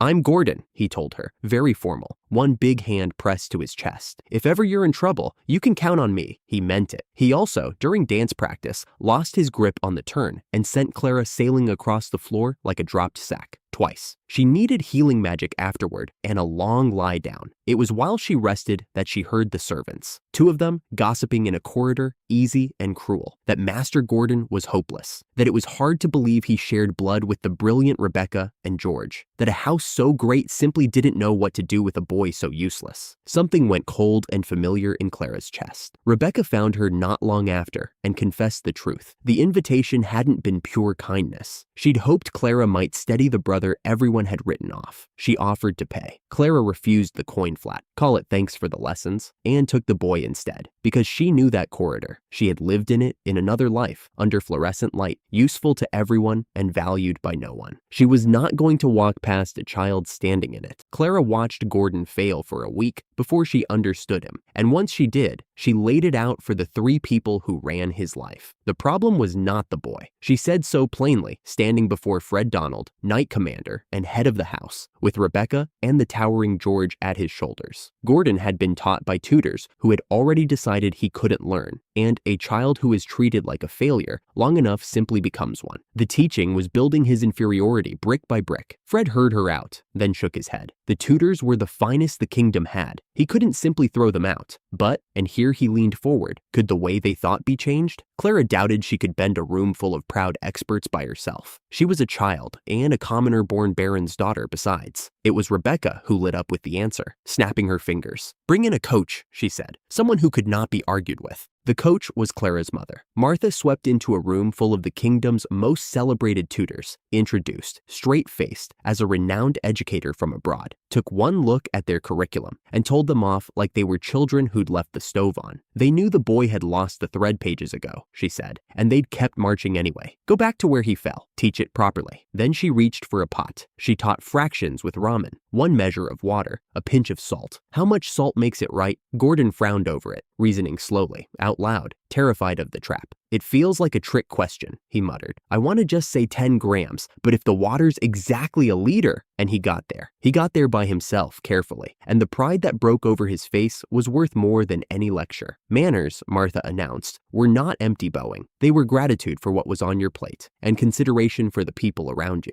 The tutors, who had come to sneer, stayed to take notes. Gordon's scores climbed. So did the way he held his head. Clara watched her own blunt, unschooled mother out-teach the finest minds in the realm, and had to bite down on a laugh. The woman who insisted no job was ever unnecessary, proving it in a stranger's study with a cooking pot. The books were mended. The sword was another matter. Gordon's instructor was a royal guard, fast, precise, and dripping with contempt. He belittled the boy through every lesson, sneering that he was slow, hopeless, a waste of a great name, and he sneered at adventurers too, which was a mistake with Rebecca in the room. Clara watched him grind the confidence her mother had built right back into the dirt, and she decided the man was fighting the wrong fight. Gordon couldn't win at speed, but he could throw. She had the bruises to prove it, so she persuaded Rebecca and George to switch him to hand, and put the sneering instructor across from him without a blade. It did not go well for the instructor. Gordon weathered the man's rush, got a grip, and put him on the ground, cleanly, again and again, until there was simply nothing left to prove. Rebecca laughed out loud. George clapped his brother on the shoulder hard enough to stagger him. The satisfaction lasted exactly until Fred came storming in with a letter. The instructor's parent had sent a formal challenge, and the letter, when Clara read it, was more than half lies. The letter claimed a cowardly ambush, 3 against 1. Clara told Fred the truth, the abuse, the insults, the fair switch of training, and Fred, swallowing his pride, downgraded the duel to a supervised mock battle. 3 days out, witnesses, wooden swords. Rebecca spent those 3 days teaching Gordon one thing: don't win pretty, win ugly. An adventurer survives first and wins second. On the day, the instructor came on like a storm, all speed, all feints, scoring light touch after light touch, while Gordon planted his feet and refused to fall. Clara's stomach knotted. She leaned toward Rebecca. "Is he all right? Shouldn't we call it?" Rebecca didn't take her eyes off the ring. "His eyes are still alive," she murmured. "Watch, the instructor's speed is dropping." It was. All that flash had a floor of sand under it. The touches came slower, the breath came harder, and then the man committed to one big, beautiful, exhausted strike. And Gordon, who had been waiting his whole battered afternoon for exactly that, stepped inside it. He closed the distance. He got his hands on the man, and he took him down and held him there, in front of the knights and the guild and the boy's own contemptuous teacher, until the official called it. Gordon won. The room roared. The royal guard captain, the instructor's own father, watched his son lose to the boy he'd called useless, and after, he crossed the yard and offered Fred his hand. With live blades, it might have gone otherwise, he admitted. The rules had favored the boy, but a win was a win. He'd see his son retrained. Clara let out a breath she'd been holding for 3 days. The misfit everyone had written off had just put the sneer in the dirt where it belonged. For all that, the boy still could not dance. Clara drilled him anyway. He knocked her down, apologized, hauled her up, knocked her down again. She dusted herself off each time, "I'm fine, Gordon. Just a little more, and I'll have it," and simply would not quit, until somewhere in the bruises, a passable routine took shape. Fred watched from the doorway. When it was done, he told her, plainly, that only she could partner the boy, and asked her to keep looking after Gordon once they both reached the academy. Clara, sore in every joint, found she didn't mind. Somewhere between the ledgers and the dance floor, the red gorilla had become hers to look after. That, she understood, was not going to end at graduation. The academy sorted her into Class A, and Clara had barely found her seat before a sharp brown-haired girl was scolding her for it. Millie was an old friend, a merchant's granddaughter with a nose for information and a job called follower, which strengthened whatever master she chose to serve. She and Clara had cracked a guild fraud together once and been paid in a rent-free food stall for their trouble. Now Millie appraised the room like a battlefield. "Arriving with only 15 minutes to spare," she hissed. "For a baron's daughter in Class A, that reads as an insult. Think about your position." Class A, Millie explained, was for royalty, high nobles, and a scattering of commoners with rare talent. And the commoners, she added briskly, were really there to attend the highborn. Clara, who had dreamed of an ordinary school life, deflated on the spot. Millie only grinned. "It's a chance. We rise together. Just don't fail publicly. It lands on our families." She slid over a stack of hand-inked profiles. A quiet one first. Nathan, a viscount's third son from the neighboring Ryder Kingdom, filed as a background figure and flagged, in Millie's neat hand, as a possible spy. Clara's eyes lingered on the word longer than she meant them to. Ryder. She knew that name from the numbers, and none of it had been good. Then the doors opened and the important people arrived. Gordon strode in and greeted her like the old friend he was. A duke's daughter swept in behind him, Estelle Ward, blonde curls, and a genius for magic that put every peer to shame, and the whole class rose as one to bow. Last came the third prince himself, whose enrollment, Millie whispered, had tripled the year's applicants and driven half of them to lie about their ages just to breathe his air. Clara looked at the room full of hidden knives and let go of any hope of a quiet life. Millie's plan was to attach them both to Estelle, and Millie's method was chores. So they came before dawn to clean the classroom, Clara's odd jobs and Millie's follower turning drudgery into currency. They weren't the only ones. Nathan was already there, sleeves rolled, and he told them plainly he'd been sent by his country to make a good impression on the people who would one day run this kingdom, so he'd shoulder the chores too. "Fellow lower nobles," he said easily. "Let's split the work." Clara agreed, smiled, and kept a small cold coin of wariness tucked away. He was too smooth, too competent, too obviously placed. She filed him under a question she didn't have to answer yet. Then came the strange part. "You did not," Millie explained, "ask to join a faction. You made yourself useful within sight of it and waited to be approached." So they trailed Estelle's group at a respectful distance and said nothing. And Clara, sweeping a floor she wasn't paid to sweep, felt the old wound turn over. In her other life, she had scorned exactly this, the pointless social gestures, the effort that didn't show on any ledger. She had prized raw efficiency and been buried alive for it, unseen. Here, the quiet, unglamorous work was the very thing opening the door. On the third morning, the door opened. Lena Kendwell, a count's daughter with long blue hair and careful eyes, Estelle's right hand, finally addressed them, asked what they wanted, and heard Millie's humble little speech. She'd already investigated them, sponsoring them, raised her own standing, and shielded the newcomers besides. By afternoon, they were formally presented and formally in. Clara expected the faction leader to remain a distant thing. Estelle had other ideas. The Duke's daughter stopped them on the road home with a carriage worth more than the Bell House, announced that the three of them would be having a little chat, and swept them off to lunch, insisting, when she learned it was Clara's family restaurant, on going there. Clara apologized ahead of time that a commoner kitchen might not suit a lady of her rank. Estelle waved it off and ordered a ramen set and a cutlet curry, both in the large size, without a flicker of hesitation. Clara stared. It was an amount, she thought faintly, wildly unbecoming of a duke's daughter, and under the golden curls and the noble polish, there was suddenly a person, warm and hungry, and a great deal odder than her rank had promised. Clara felt herself relax by a degree she hadn't planned on. She sat there measuring it all against the gray years. The office lady mocked as a copier, invaluable and invisible, worked to nothing. Here she was the same, quiet, diligent, in the back, doing the work no one wanted. Only here, the work had been seen. It had bought a title, a friend, a boy lifted out of a corridor, a seat at a duke's table. Not everything was settled. The border kingdom's shadow still sat unread in Millie's careful notes, and the smooth foreign boy at the morning chores was a question with no answer yet. Far off, houses that had crossed her numbers were still quietly vanishing from the capital, and Clara, sensible, self-effacing Clara, decided all of it was well above a merchant's station and none of a merchant's business. She had a duke's daughter to feed. The rest could keep.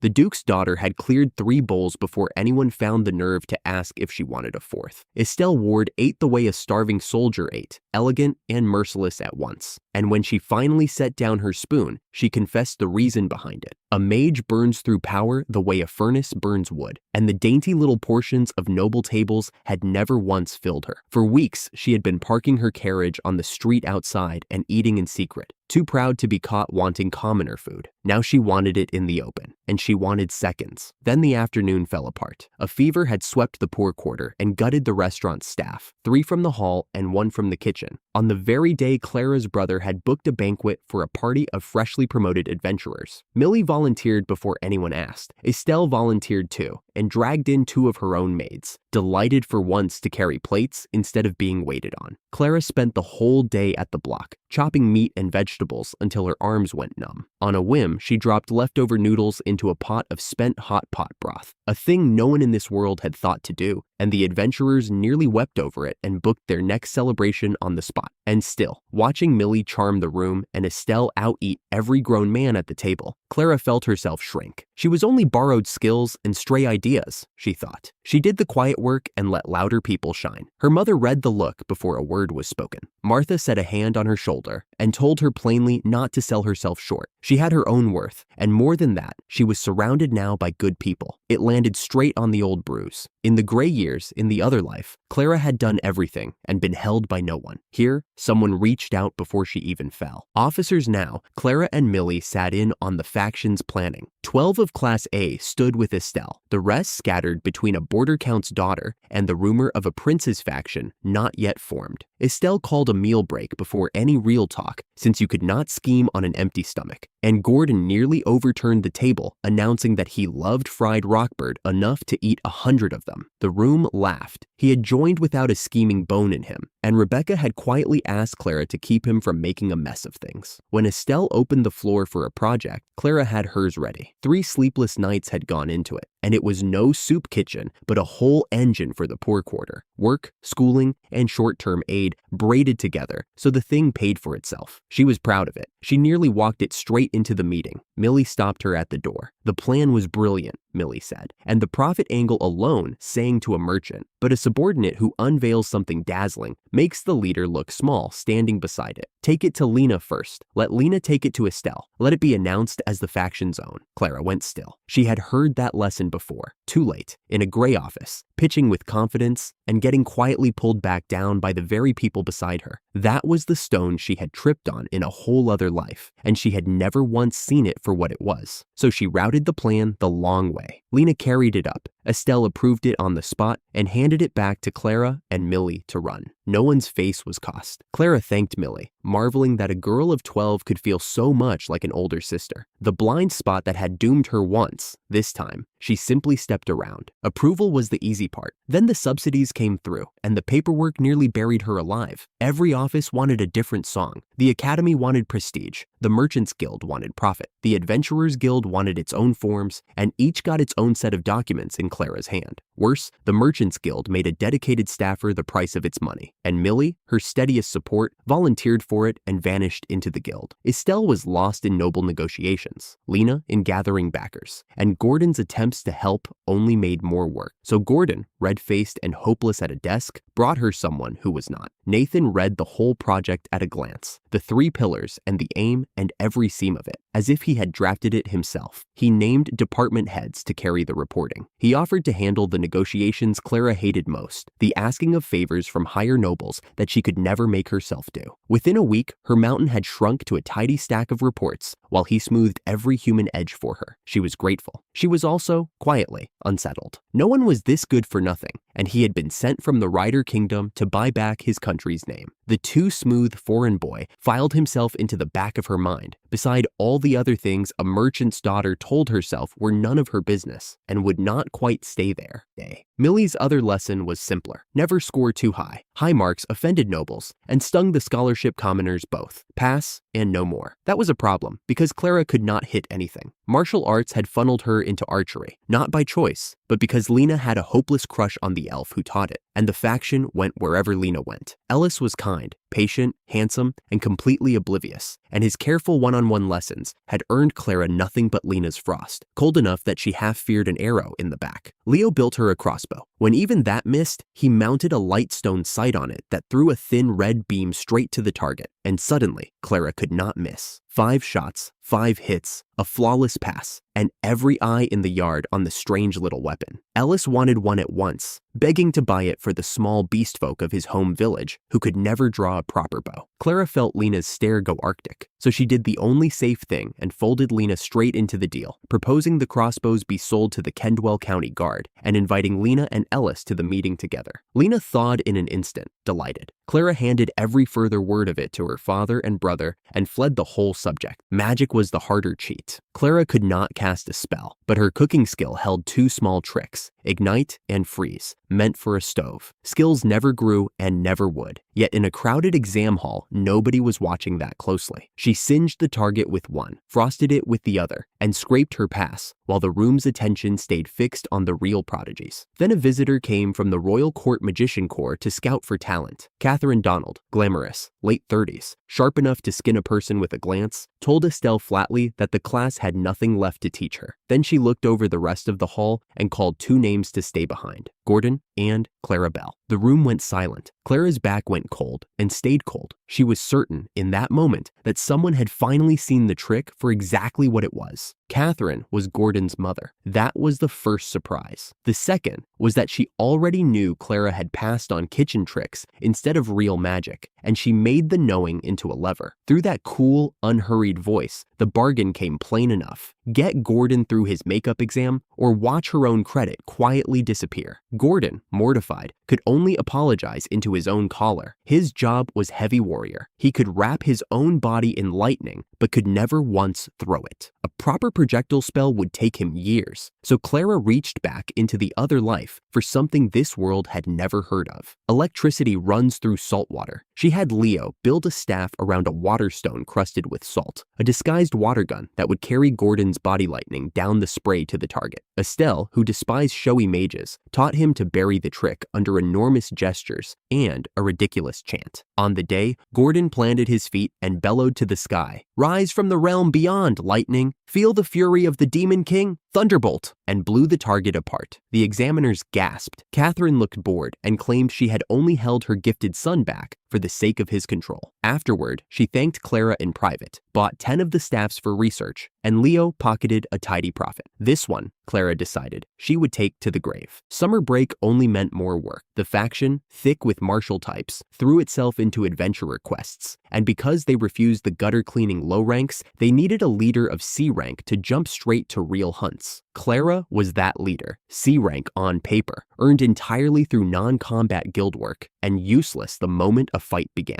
The first outing against a black sheep herd was over before she could do a single thing. Then the faction's hangers-on arrived, and it all came apart. Idle nobles who would not take an order, would not dismantle a kill, and sneered at Clara and Millie as dead weight, until Millie put one of them flat on his back with a single clean throw. Gordon sorted the swaggering vanguard boys the blunt way, out-wrestling 3 at once until they were calling him Big Brother. But 3 Count's daughters, bored and cruel, mocked Lena's war-risen house to her face, and there was nothing to be done about it. The faction had begged them to come. What they needed, Clara muttered without thinking, was one leader nobody could argue with. Estelle said she knew someone. The next day, she brought the 3rd prince. Damien was everything the word promised, fair and gracious and golden, praising the front line and the support in the same warm breath, folding even the sneering daughters into honest volunteer work with a few gentle words. Gordon swore his life to him inside a week. Under Damien, the chaos finally ran smooth. A week in, Clara caught the seam. She found Damien and Estelle rehearsing in secret, Estelle feeding him his lines, the prince confessing in a small voice that he was terrified, that he did not feel like a hero at all. Caught watching, Clara was promised the truth later. At a girls' night, she arranged herself in one of her father's new hotels, aching a little for the ordinary company her old life had never allowed. Estelle told it plainly. Damien's mother had died with a single charge on her lips, that he must always carry himself as a hero, and the boy had been drowning in it ever since. Estelle had brought him in to build his confidence on plans Clara and Nathan had drawn up. But the plans worked so well, and the praise rose so high that now she simply whispered every command into his ear in real time. The perfect prince was a frightened child running on someone else's script. Clara kept her face still. Privately, she was almost proud, since her plans were solid enough to make a leader out of nearly anyone. And when Millie steered the talk to crushes, Clara admitted the one name that kept snagging in her thoughts was Nathan. He could do anything. He always seemed to be hiding something. Half in jest, she wondered aloud whether he might be a spy. Then, Lena seized the floor with the tail of her elf instructor and talked until the candles guttered and nobody slept. Keeping Damien heroic turned out to be a paper mill. He demanded manuals for everything, every battle, every conversation, every off-script question a child might dream up to ask him, until the binders grew thick as a phone directory, and Clara, Nathan, and Millie wrote themselves ragged. Then the king himself announced he would come and inspect their next hunt, and there was simply no ending it. The target was a great boar herd, chosen by Clara, the guild's monster prediction specialist. But days before the showcase, worse news came. A mutant had risen at the head of the herd, a great boar grown to 10 meters, A rank all on its own, where the beast normally ran 3 to 5. The advice was to call the whole thing off. The kingdom, which never reversed a decision once it was made, refused. So they planned around it. Nathan built a special unit of Damien, Estelle, Lena, and Gordon, with a tactic the guild approved. They marched 2 days out. Martha came along under the excuse of feeding the camp, really to hover near Clara, and Leo brought a new mud trap he was itching to test. By firelight, the plan was set. At dawn, they would go for the largest thing any of them had ever faced. The scouts found them at first light, near 30 boars, and the mutant at their head, a wall of muscle taller than a house. Clara worked the relay, passing the scouts' calls down the line, while Estelle breathed the real commands into Damien, and the prince turned them into a speech that sounded like his own. "Believe in me," he told them, "and believe in yourselves." Then Nathan's team sprang the lure. The herd came thundering into the kill zone, and the first trap took the leading rank exactly on cue, pinned and hemmed, while the front line and the mages closed like a fist. But the mutant smashed straight through it, 5 of its followers riding its wake. Gordon's voice cracked across the field. "Open the line, let only the mutant through." And the wall of shields split just wide enough, then slammed shut behind the beast, sealing the rest of the herd out. The 5 followers were steered onto Leo's new trap. Clara triggered it, and the packed ground turned to sucking mud. The scouts finished the mired beasts fast and clean, and the field did not linger on it. Only the mutant was left. Estelle's wind slowed it, dragging at its legs. Lena's archers stitched volley after volley to pin it in place. Gordon set his feet against a charge that should have flattened him, lightning crawling up his arms, and held,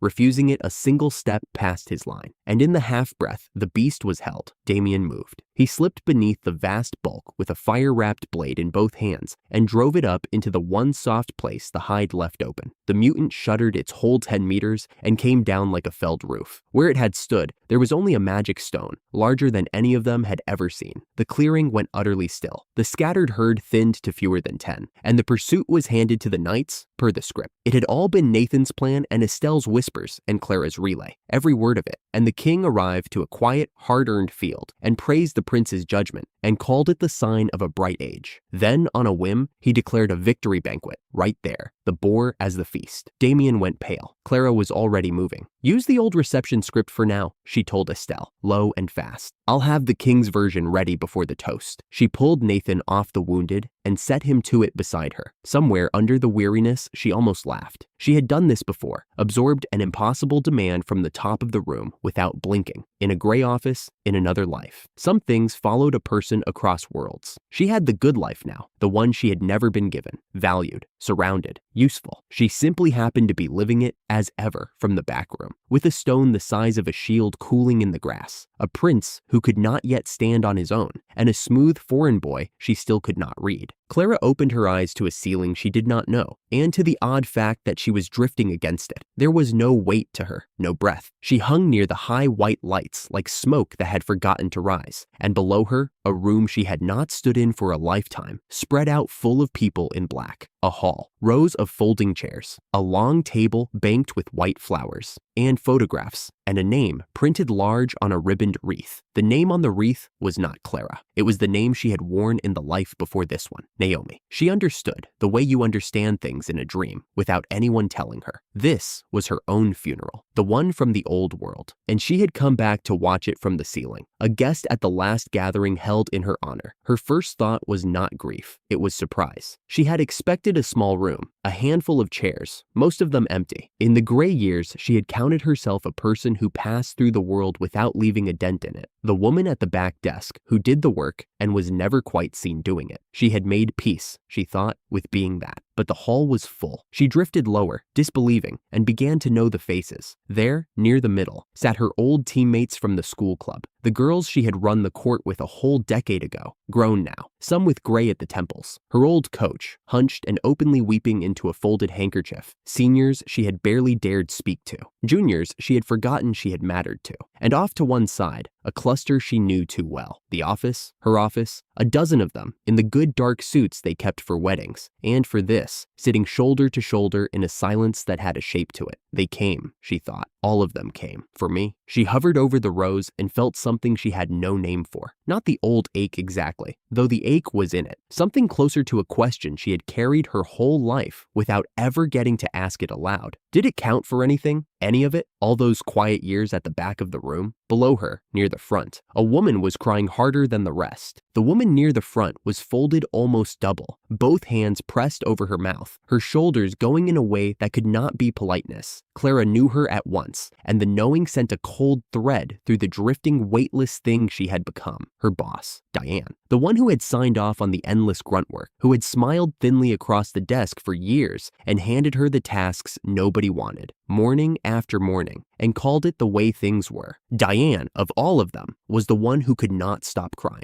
For a moment, Clara only stared. In life, she had learned to read that face the way a sailor reads weather. The tight little smile that meant more work was coming. The flat eyes that meant no was not an answer. She had never once seen it break. And here it was, broken clean through, in a room built to remember her. Two of the others rose and gathered Diane gently by the elbows. Clara recognized them too. Susan, who had always talked more than she worked. Tom, quiet, decent, the sort who held doors. They murmured to her and steered her, stumbling, up the aisle toward the doors at the back and the quiet of the lobby beyond. Clara went after them. She did not decide to. The ghost of her simply followed, drawn the way you are drawn to the one door in a house that is closed, because whatever was behind Diane's tears was a thing Clara had never been allowed to see while she was alive to see it. The doors swung, and the drifting thing that had been Naomi slipped through after them into the lobby, and there the truth was waiting. The lobby was quieter, colder, a place of dark carpet and a long mirror and the low murmur of people who had stepped out to breathe. Diane sank onto a bench against the wall, and the others formed a loose ring around her. Susan and Tom, and now Karen, sharp-tongued and awkward, and Dave, who had sat 2 desks down from Clara for 6 years and never once looked up. Clara hung in the cold air near the ceiling, and she listened. Diane pulled her hands from her face. When she spoke, it came out cracked, barely a voice at all. "It's my fault she's gone," she said. "I did this. It was me." The words landed on Clara like a hand laid flat against the chest. Susan crouched in front of the bench and took the older woman's wrists. "If we're going to say that," she said quietly, "then all of us did it. The whole office. Not one of us is clean here, Diane. Don't you dare take it alone." But Diane was already shaking her head, already past the point where comfort could catch her. And what came out of her next was the thing Clara had waited a whole buried lifetime to hear. "You don't understand." Her breath tore. "I was afraid of her. That's the truth of it. She was better than me, better than all of us. And she did it without trying. And every time she finished something, I felt myself get smaller. So I made sure the good work never reached her hands. I buried her every morning on purpose, under the dull grinding things nobody wanted, so so she could never once stand up and show them what she was. I told myself it was fair. It was never fair. I was just afraid. For one breath, the cold room tilted, and Clara was not above it, but inside the woman on the bench. Inside years of watching a junior finish, in a single morning, what she herself could not finish in a month. The fear souring into something uglier. The small daily choice to slide the worst of the work across the desk and call it the natural order. She felt how heavy it had been to carry, and how carefully hidden. Then it let her go, and she was a ghost again, watching from the air near the ceiling. And she understood at last that she had never been slow, never been small. She had been held down by a hand that feared her. Karen spoke into the silence, blunt as ever, her voice thick. You all remember the joke, Naomi's curse. She wiped her nose with the back of her hand. Every team she moved off of, the numbers sagged after. We used to laugh about it. Bad luck, we said. It wasn't luck. She'd been quietly carrying every tedious thing that kept the place standing, and none of us noticed until it was gone. We only felt her once she wasn't there to feel. Dave had said nothing this whole time. Now he pressed the heels of his hands into his eyes. There was a stretch, he said, low, where one of the seniors coasted a full month, a whole month, and she cleared his backlog in a single day and never said a word about it. I watched her do it. I sat right there and watched, and I knew it wasn't right, and I helped myself to the easy afternoon it bought me. I should have stood up. I should have said her name in one of those meetings just once. He dropped his hands. I never did. Tom, by the wall, murmured that if even one of them had stood beside her,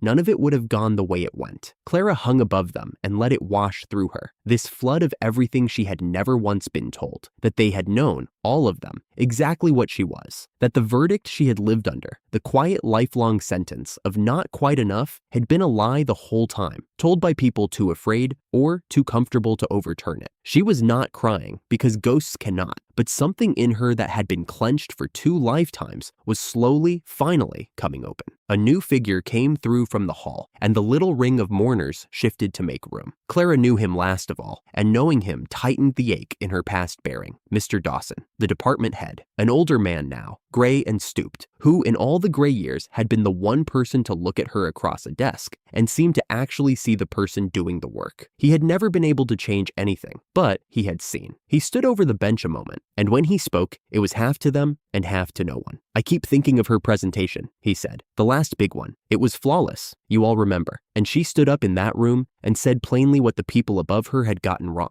Flawless and brave, both. In the right room, that gets you promoted. His mouth twisted. In ours, it got you buried instead. If even one of us with any weight had stood up and backed her that day, everything after would have gone another way. Susan asked him, gently, what he meant. I'd already drawn up the papers. Dawson said it very quietly, and the ring went still. A recommendation, a transfer, out and up, to a place that would have known what it had in her. I was going to move her somewhere she'd finally be worth what she was. I had it ready on my desk. He was quiet for a moment. I was too slow. I'm always too slow with the things that matter. He lowered himself onto the end of the bench, an old man among younger ones, and folded his hands and looked at nothing. If there's any truth at all to being born again, he said, any truth to it, then I hope she wakes somewhere else, somewhere her gifts are finally seen, somewhere there are people around her with the sense to prize exactly what she is, and the spine to say so out loud while it still does her some good. He let out a slow breath. She deserved to be wanted for what she could do. I hope wherever she is, she gets that, just once. Clara hung in the cold air above the man who had wished her a better life, and she thought of a kitchen that always smelled of bread, of a small brother who built her impossible machines out of love, of a red-haired woman who kept dragging her into bigger rooms because she could not stand to see her wasted, of a table of friends who knew, to the last of them, precisely what she was worth. The wish he was saying over her grave had already come true. He simply had no way to know it. The lights of the hall began to dim and swim. The faces went soft at their edges, and the drifting, weightless thing that had watched its own farewell felt itself pulled gently upward and away, out of the cold hall, out of the old world, back toward a bed in a country that had never heard the name Naomi. Clara woke with her face wet. For a long moment, she lay still under the blankets and could not tell which world she was in.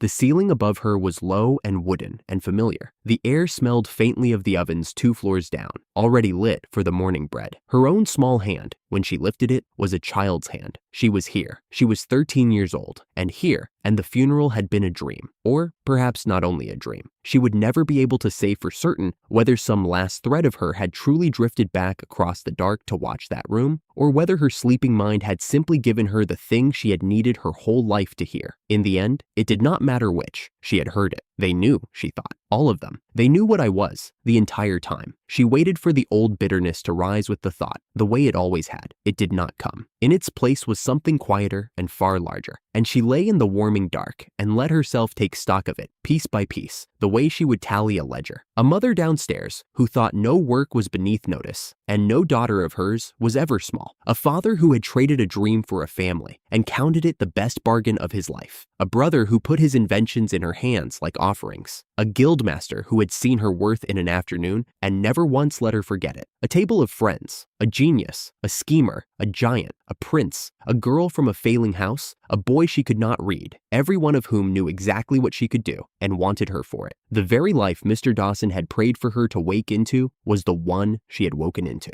Clara pressed the back of her wrist to her eyes and let the last of the tears go, and by the time the gray at the curtains had warmed all the way to gold, she was smiling. "I'm happy now," she said softly, to the empty room, to the old world, to no one. "I really am." Then she got up, because there was a good deal of living to be done, and she did not intend to waste any more of it at the back of the room. Nearly a year turned over before the next weight landed, and for once, it was a gentle year. The academy quietly took the whole volunteer program off their hands, grateful, a little opportunistic, and an enormous relief. Many of the combat track students, having climbed as far as routine monster coals could carry them, drifted off to train on their own with parties and the nights. Clara and her friends became second years, and for the first time since any of it began, the group simply breathed. She was midway through a part-time shift downstairs, sorting request slips, when Rebecca called her up to the office and shut the door. "Keep this close," the guildmaster said, dropping into the chair behind her desk and lowering her voice, though there was no one to hear. "It's not gone public yet, and it shouldn't from you. Prince Damien is being sent to study abroad. He leaves in the spring. He won't be back before your third year." Clara nearly choked on the tea she'd been handed. Abroad? Until third year? The hallowed empire, no less. Rebecca said the name flatly, and something behind her eyes went careful. "Sit. Before you pity or judge that boy, you should know how he was made. There's more sorrow in it than you'd guess. He isn't simply a hopeless child hiding behind your manuals." And she told it. Clara listened and let the guildmaster's plain words carry the shape of it rather than dwell. How the prince had been named a hero at the age of 8, a title dropped on a small boy like a stone. How his mother, dying, had begged him to grow into that name so that she might somehow recover. How she had died anyway, and how the boy had decided, in the airless logic of grief, that it was his failure that killed her. Every manual he had ever written, every rehearsed line, and memorized contingency, was that same terrified child still trying to be hero enough to have saved her. The king, learning at last how fragile his son had become behind the golden performance, had arranged the study abroad as a blunt last resort, to pull the boy away from Clara's manuals and Estelle's whispers, and force him to stand up on his own or not at all. Rebecca turned a pen over in her fingers. "It isn't the studying that troubles me," she admitted. "It's the destination. That empire is no friend to this kingdom, whatever it smiles across the border. I only hope no one over there takes a lonely, frightened prince and fills his head with the wrong ideas." She set the pen down. "Well, nothing to be done from here. And there's a bright side. Those manuals of yours have gone famous. Half the guard swears by them now." Clara managed a small laugh, but under it, the guildmaster's unease had already lodged somewhere and begun, quietly, to grow. A rival power, a fragile prince, and a border that had always been the one direction she made a point of not looking. Damien stopped coming to school at the year's end to prepare for his leaving, and a strange, soft peace settled over the group. Estelle, for a while, seemed quietly lonelier than she let on. But exams passed. Gordon scraping through by the width of a hair, as always. And with the pressure gone, the friends gathered to plan the thing second years always planned, a summer trip, before the third years vanished into the grind of job hunting, and the whole cheerful world of school folded up for good. Clara set out the tea. Millie arranged a plate of honey biscuits with the focus of a general laying out troops, and Nathan pulled the chairs around, easy and unhurried. The smooth foreign boy Clara still could not quite read after 2 full years of trying.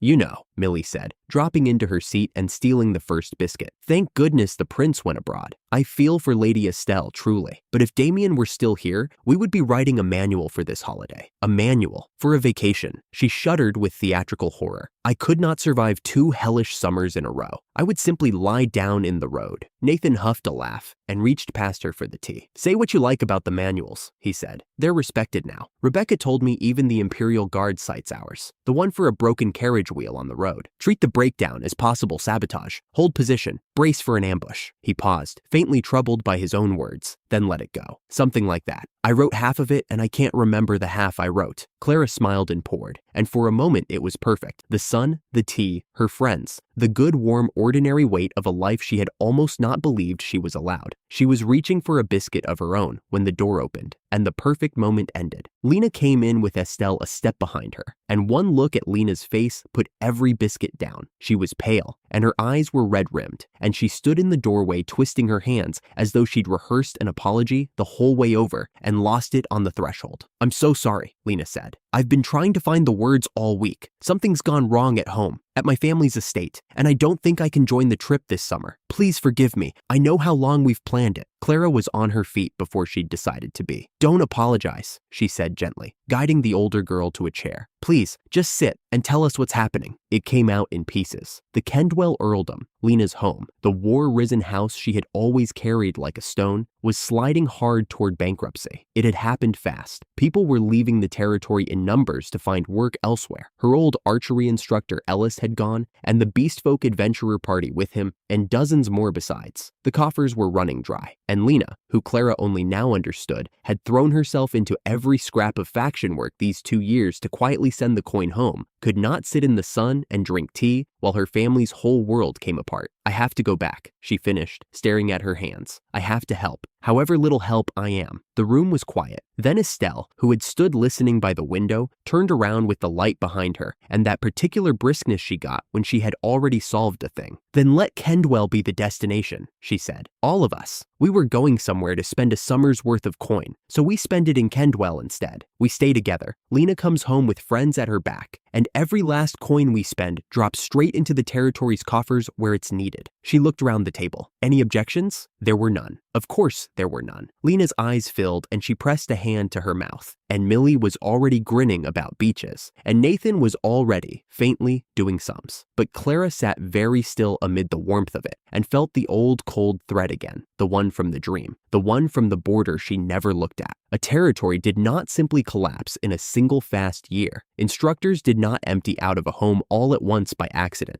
Someone was squeezing Kendwell, hard and deliberate, and here was her whole found family, cheerfully deciding to walk straight into the middle of it with sun hats and spending money. They always did this. They set out to do a small good thing, and the world handed them something enormous. She reached out of 2 lifetimes of habit for a pen and a blank sheet to begin a list. And this time, she did not put it back. Whatever was waiting in Kendwell, she was done watching from the back of the room. For 5 days, the carriage had felt like a holiday. They hunted monsters for their supper along the way, and every night the watch turned into a campfire crowd. Martha ladling stew, Leo tinkering by the flames, the hired beastman guards laughing at their own homesickness because the road was carrying them back to it. Clara had let herself enjoy it. She had almost forgotten what they were driving toward. The land reminded her. It came on slowly, the way rot does. First an inn with its shutters nailed, then a roadside market that should have been loud at this hour and was only 3 old women and a dog. Then whole fields gone to weed, fences down, a mill with its wheel stopped mid-turn as if someone had walked away from it one morning and simply never come back. Lena sat very straight beside the window and did not point any of it out. She did not have to. Her hands were folded too tightly in her lap, and when Millie started to say something bright about the scenery, Lena's small flinch cut the sentence off before it landed. "This is my home," Lena said at last, to the glass more than to any of them. "It didn't used to look like this." Estelle reached over and put a hand on hers and said nothing, which was the kindest thing anyone could have said. Clara watched the emptiness roll past and did the arithmetic she could never quite switch off. A bad harvest emptied a granary. A hard winter emptied a purse. Neither of them emptied a whole territory in one clean sweep, evenly, all at once, the way a hand wipes a table. This was not weather. This had a shape to it, and a thing with a shape had a maker. The manor was smaller than any of them expected of a count. No gilt, no marble. A house that had sold its finery a piece at a time and not bothered to hide the pale squares on the walls where paintings used to hang. They came in quietly, and quiet was how they caught the argument already in progress behind a half-open door. The steward was the one doing the pushing. Wallace was a smooth, careful man, and Clara only ever heard his side of it through the door. But the shape of what he wanted came through plainly enough. He was urging the count to sign. The Ashcroft Company's offer to develop the mines would not stay generous forever, he said. The territory had a month left, maybe less, before the debt swallowed them whole. A lord who waited any longer was a lord choosing ruin out of pride. He said it gently. That was somehow the worst part, how reasonable he made surrender sound. Count Leonard's answer was not gentle. For the elves and the beastmen, I will not do it, he said, and his voice carried the flat exhaustion of a man who had won this argument a dozen times and knew he was losing the war anyway. The moment that mining begins, they are driven off the only land they have ever called home. I will not be the man who does that to them, and yet if I refuse, the territory falls. He let the words sit. That is the trap. Both jaws of it. Lena's breath caught. Clara touched her arm to keep her from rushing in, and they waited, and the steward went quiet, and the door of the sad little house held its silence. Introductions turned the argument into a council. Lena drew her father out, and Count Leonard, shamed to have guests witness his ruin, laid the whole of it on the table anyway, because a drowning man will take any hand. 3 years ago, he told them, bandits appeared. Not a season of raids. Bandits, out of nowhere, in numbers, no forest this poor should breed, and they were clever about it. They did not burn the villages. They frightened the merchants. One by one, every trader who used to come north stopped coming, until only a single company would still make the journey. Only the Ashcroft Company. And Ashcroft, arriving as the last door left open, set its own price for everything, bought low, sold high, and when the coin ran short, offered loans at rates built to be missed. The territory had been feeding itself into that mouth for 3 years. Now the mouth wanted the mines. The Count explained the thing he refused to sell. His family had never taxed the elf and beastman villages. In return, the tribes gifted them mithril and adamantite each year, freely, out of an old, unbroken thanks. To let Ashcroft mine that land commercially would tear the villages up by the root. It was Rebecca who finally said the thing the whole room was circling. I have never once heard a clean word about Ashcroft, she said, leaning forward into the firelight, the guildmaster's sharpness cutting through the gloom. Now think it through, Count. Bandits appear, and every merchant flees but the one who profits. The one who profits then offers to buy the very thing the bandits are keeping everyone away from. She spread her hands. That is not bad luck landing on you. That is a plan, and you are standing in the middle of it. The Count looked as if she had struck him. And a company does not move this boldly on its own coin, Rebecca went on,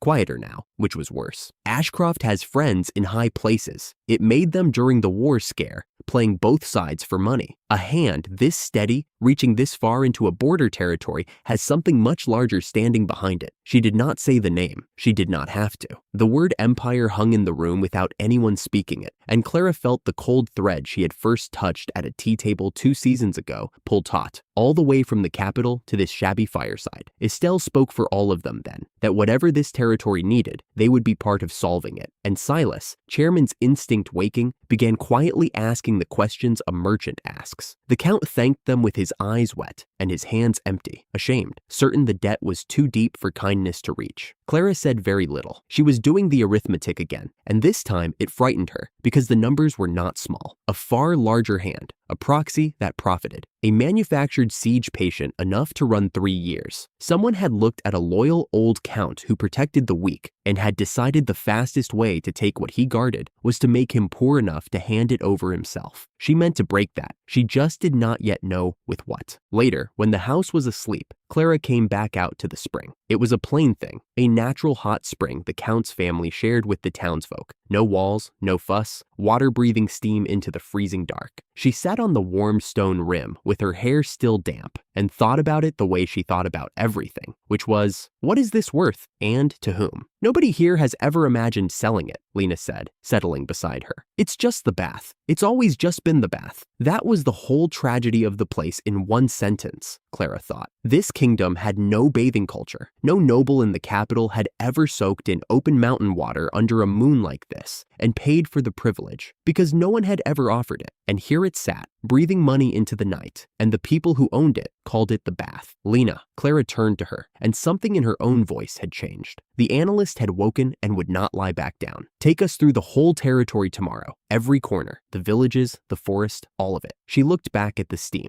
I don't think this land is poor. I think it's rich in things nobody here has ever bothered to look at twice. And I'd like to look. It was a full day's walk into the forest, and Ellis led them, their old archery instructor, who it turned out was the elf chieftain's own son, come home to a place he clearly loved. The village opened out of the trees like a held breath, neat wooden houses, longbows resting against doorframes, and a calm over all of it that the ruined roads outside had made Clara forget was possible. Elder Iris welcomed them. She was Ellis's mother, and she looked no older than a woman in her 20s, though everyone understood she was ageless. And her first act as host was to wave off all talk of trouble. "So you're Ellis's students," she said, unbothered, warm. "The hard talk can wait. First, wash the road off and rest." The elves had prepared a hot spring steeped in medicinal herbs, and after it came a feast, and the feast was where the wonder started. Martha, who had cooked her whole life, went silent over the stew. The meat in it was great bear, an animal she knew for a fact was tough and rank and barely worth the fire. This was tender. This fell apart against the spoon and tasted deep and sweet. When she asked, the elves seemed puzzled anyone would ask. They simply soaked the meat in their fruit before cooking it, the way they always had. The fruit was everywhere. It grew wild and free for the picking, and from it they made a wine, barrel fermented with a touch of magic, that sat in every ordinary household. And when the adults tasted it, they went quiet the same way Martha had. The elves watched the guests marvel and could not understand the marveling. To them, none of this was anything. Millie broke first. She had spotted the mithril, actual mithril, propped in a corner like firewood, and asked how they mined it. Elder Iris tilted her head as if the question were strange. "They did not mine it," she said. "The land's magic ran so strong here that the metal simply surfaced on its own,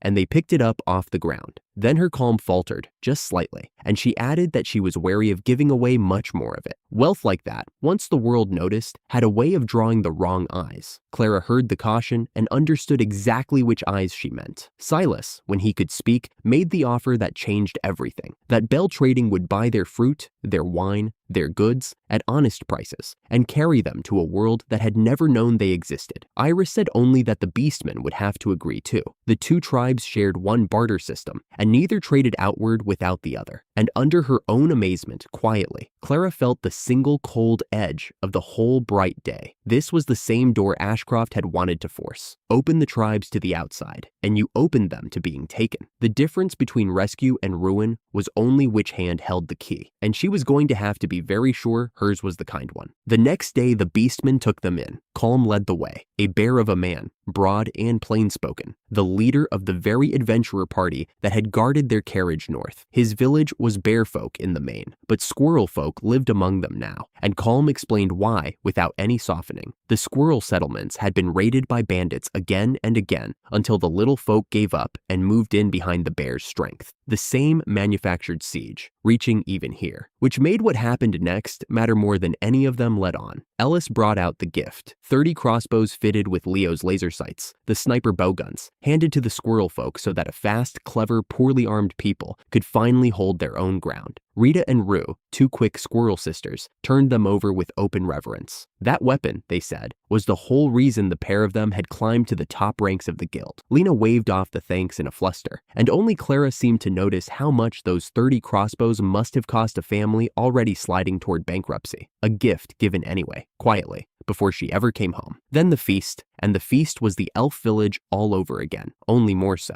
Millie found the nuts first. They were set out in wooden bowls as casual snacks, and Millie held one up like she'd found a jewel in the bread. Energy nuts, packed with more nourishment than a whole meal. Mana nuts that restored a spent mage. Healing nuts that mended small hurts on their own. Any one of them would sell for a fortune in the capital. The squirrel sisters went shy about it. They just grew wild everywhere, Rita explained. So common the folk had felt almost embarrassed setting such humble things in front of nobles. Colum laughed at all of it and brought out the real pride of the village, a giant silver salmon that ran thick in the rivers each spawning season. Served fresh, grilled black at the edges, and smoked into winter preserves. He told them to eat up and not hold back, and there was so much of it the words were almost funny. Silas asked about trade, and the beastmen agreed at once, as long as the elves were willing, and then offered their surplus smoked fish and nuts for so little that Silas actually looked pained taking it. Leo felt the imbalance too. Right there at the table, he built a trap set out of odds and ends, quick clever hands making a thing on the spot, and gave it over as a barter gift, and the beastmen were so delighted with it that the guilt evened out to a warm draw.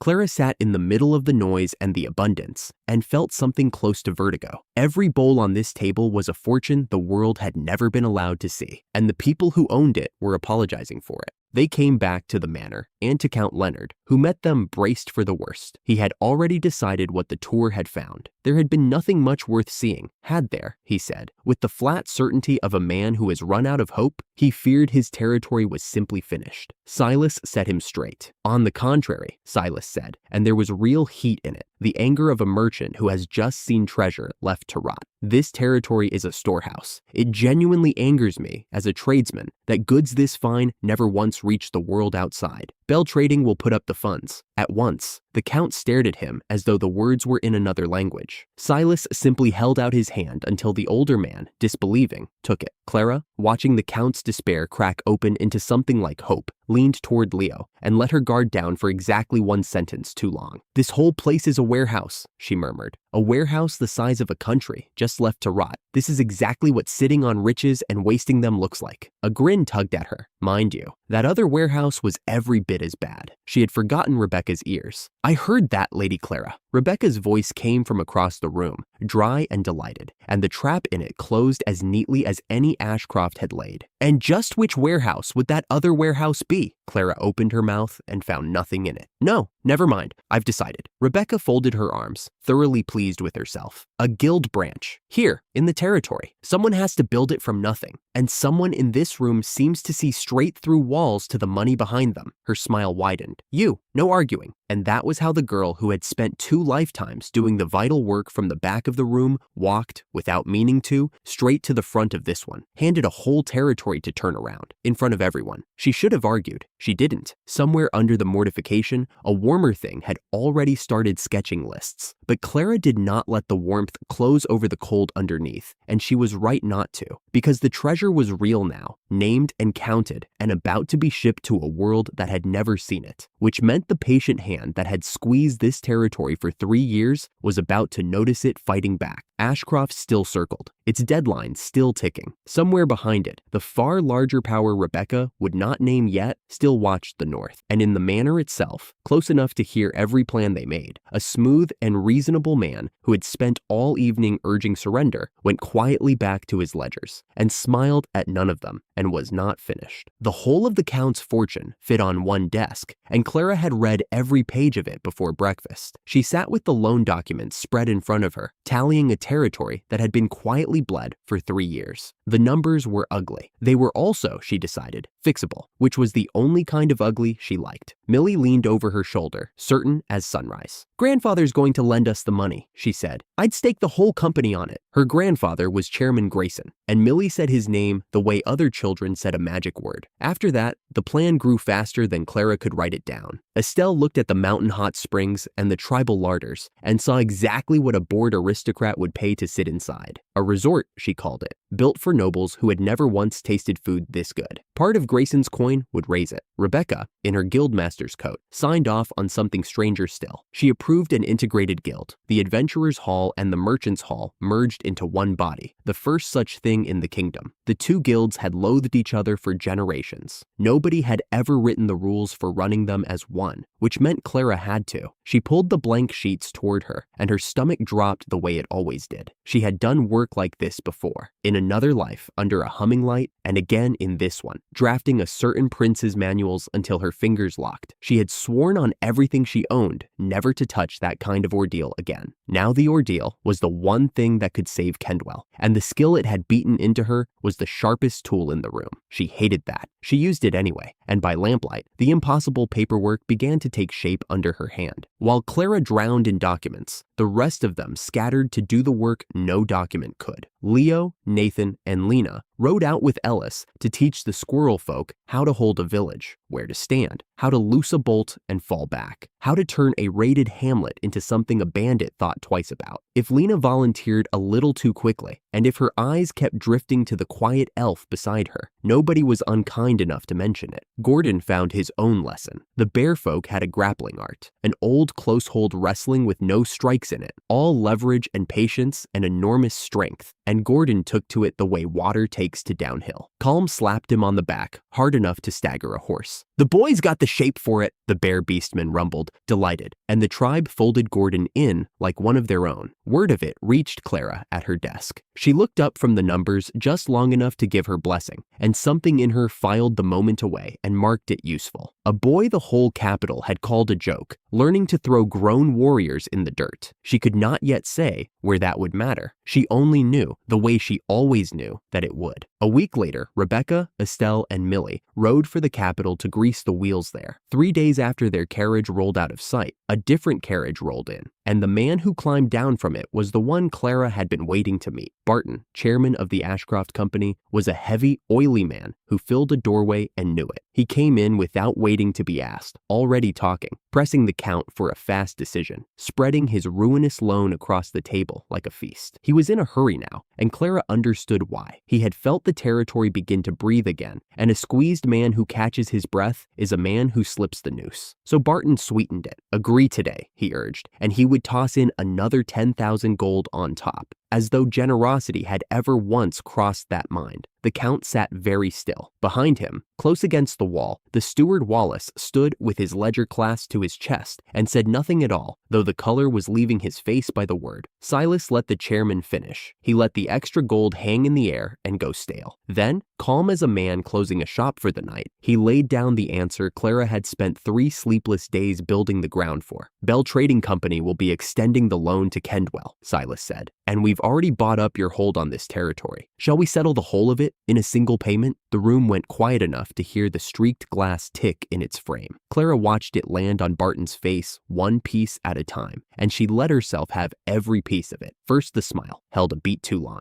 Then the slow arithmetic behind the small eyes as the man understood that the leverage he had built over 3 patient years, the manufactured hunger, the frightened off rivals, the debt he'd meant to squeeze into a mine, had just been bought out from under him with money he'd assumed a barren scrap of land could never raise. There was no shout. There didn't need to be. A financial killing blow makes no sound. It only takes everything the loser thought he had and hands it politely back. Barton gathered himself and left in bitter regret, muttering something sour about Bell Trading being reckless fools to gamble on dead ground. Clara said nothing. She had learned long ago that the cheapest thing an outmaneuvered man owns is his last word, and she was happy to let him keep it. The predator's grip on Kendwell broke that afternoon, cleanly, without a drop of blood, and it changed nothing about the danger. Clara felt the cold slide back in, under the satisfaction, even as the carriage cleared the gate. Ashcroft's debt was only the leash. The dogs it had loosed 3 years ago, the disguised bandits, the marching column somewhere out past the tree line, those were still out there, still coming, and the far larger hand that had set the whole thing moving still watched the north and had not so much as flinched. She had won the money. The war had not noticed. 2 weeks of no sleep later, the reckoning of a different kind arrived, 3 carriages of it.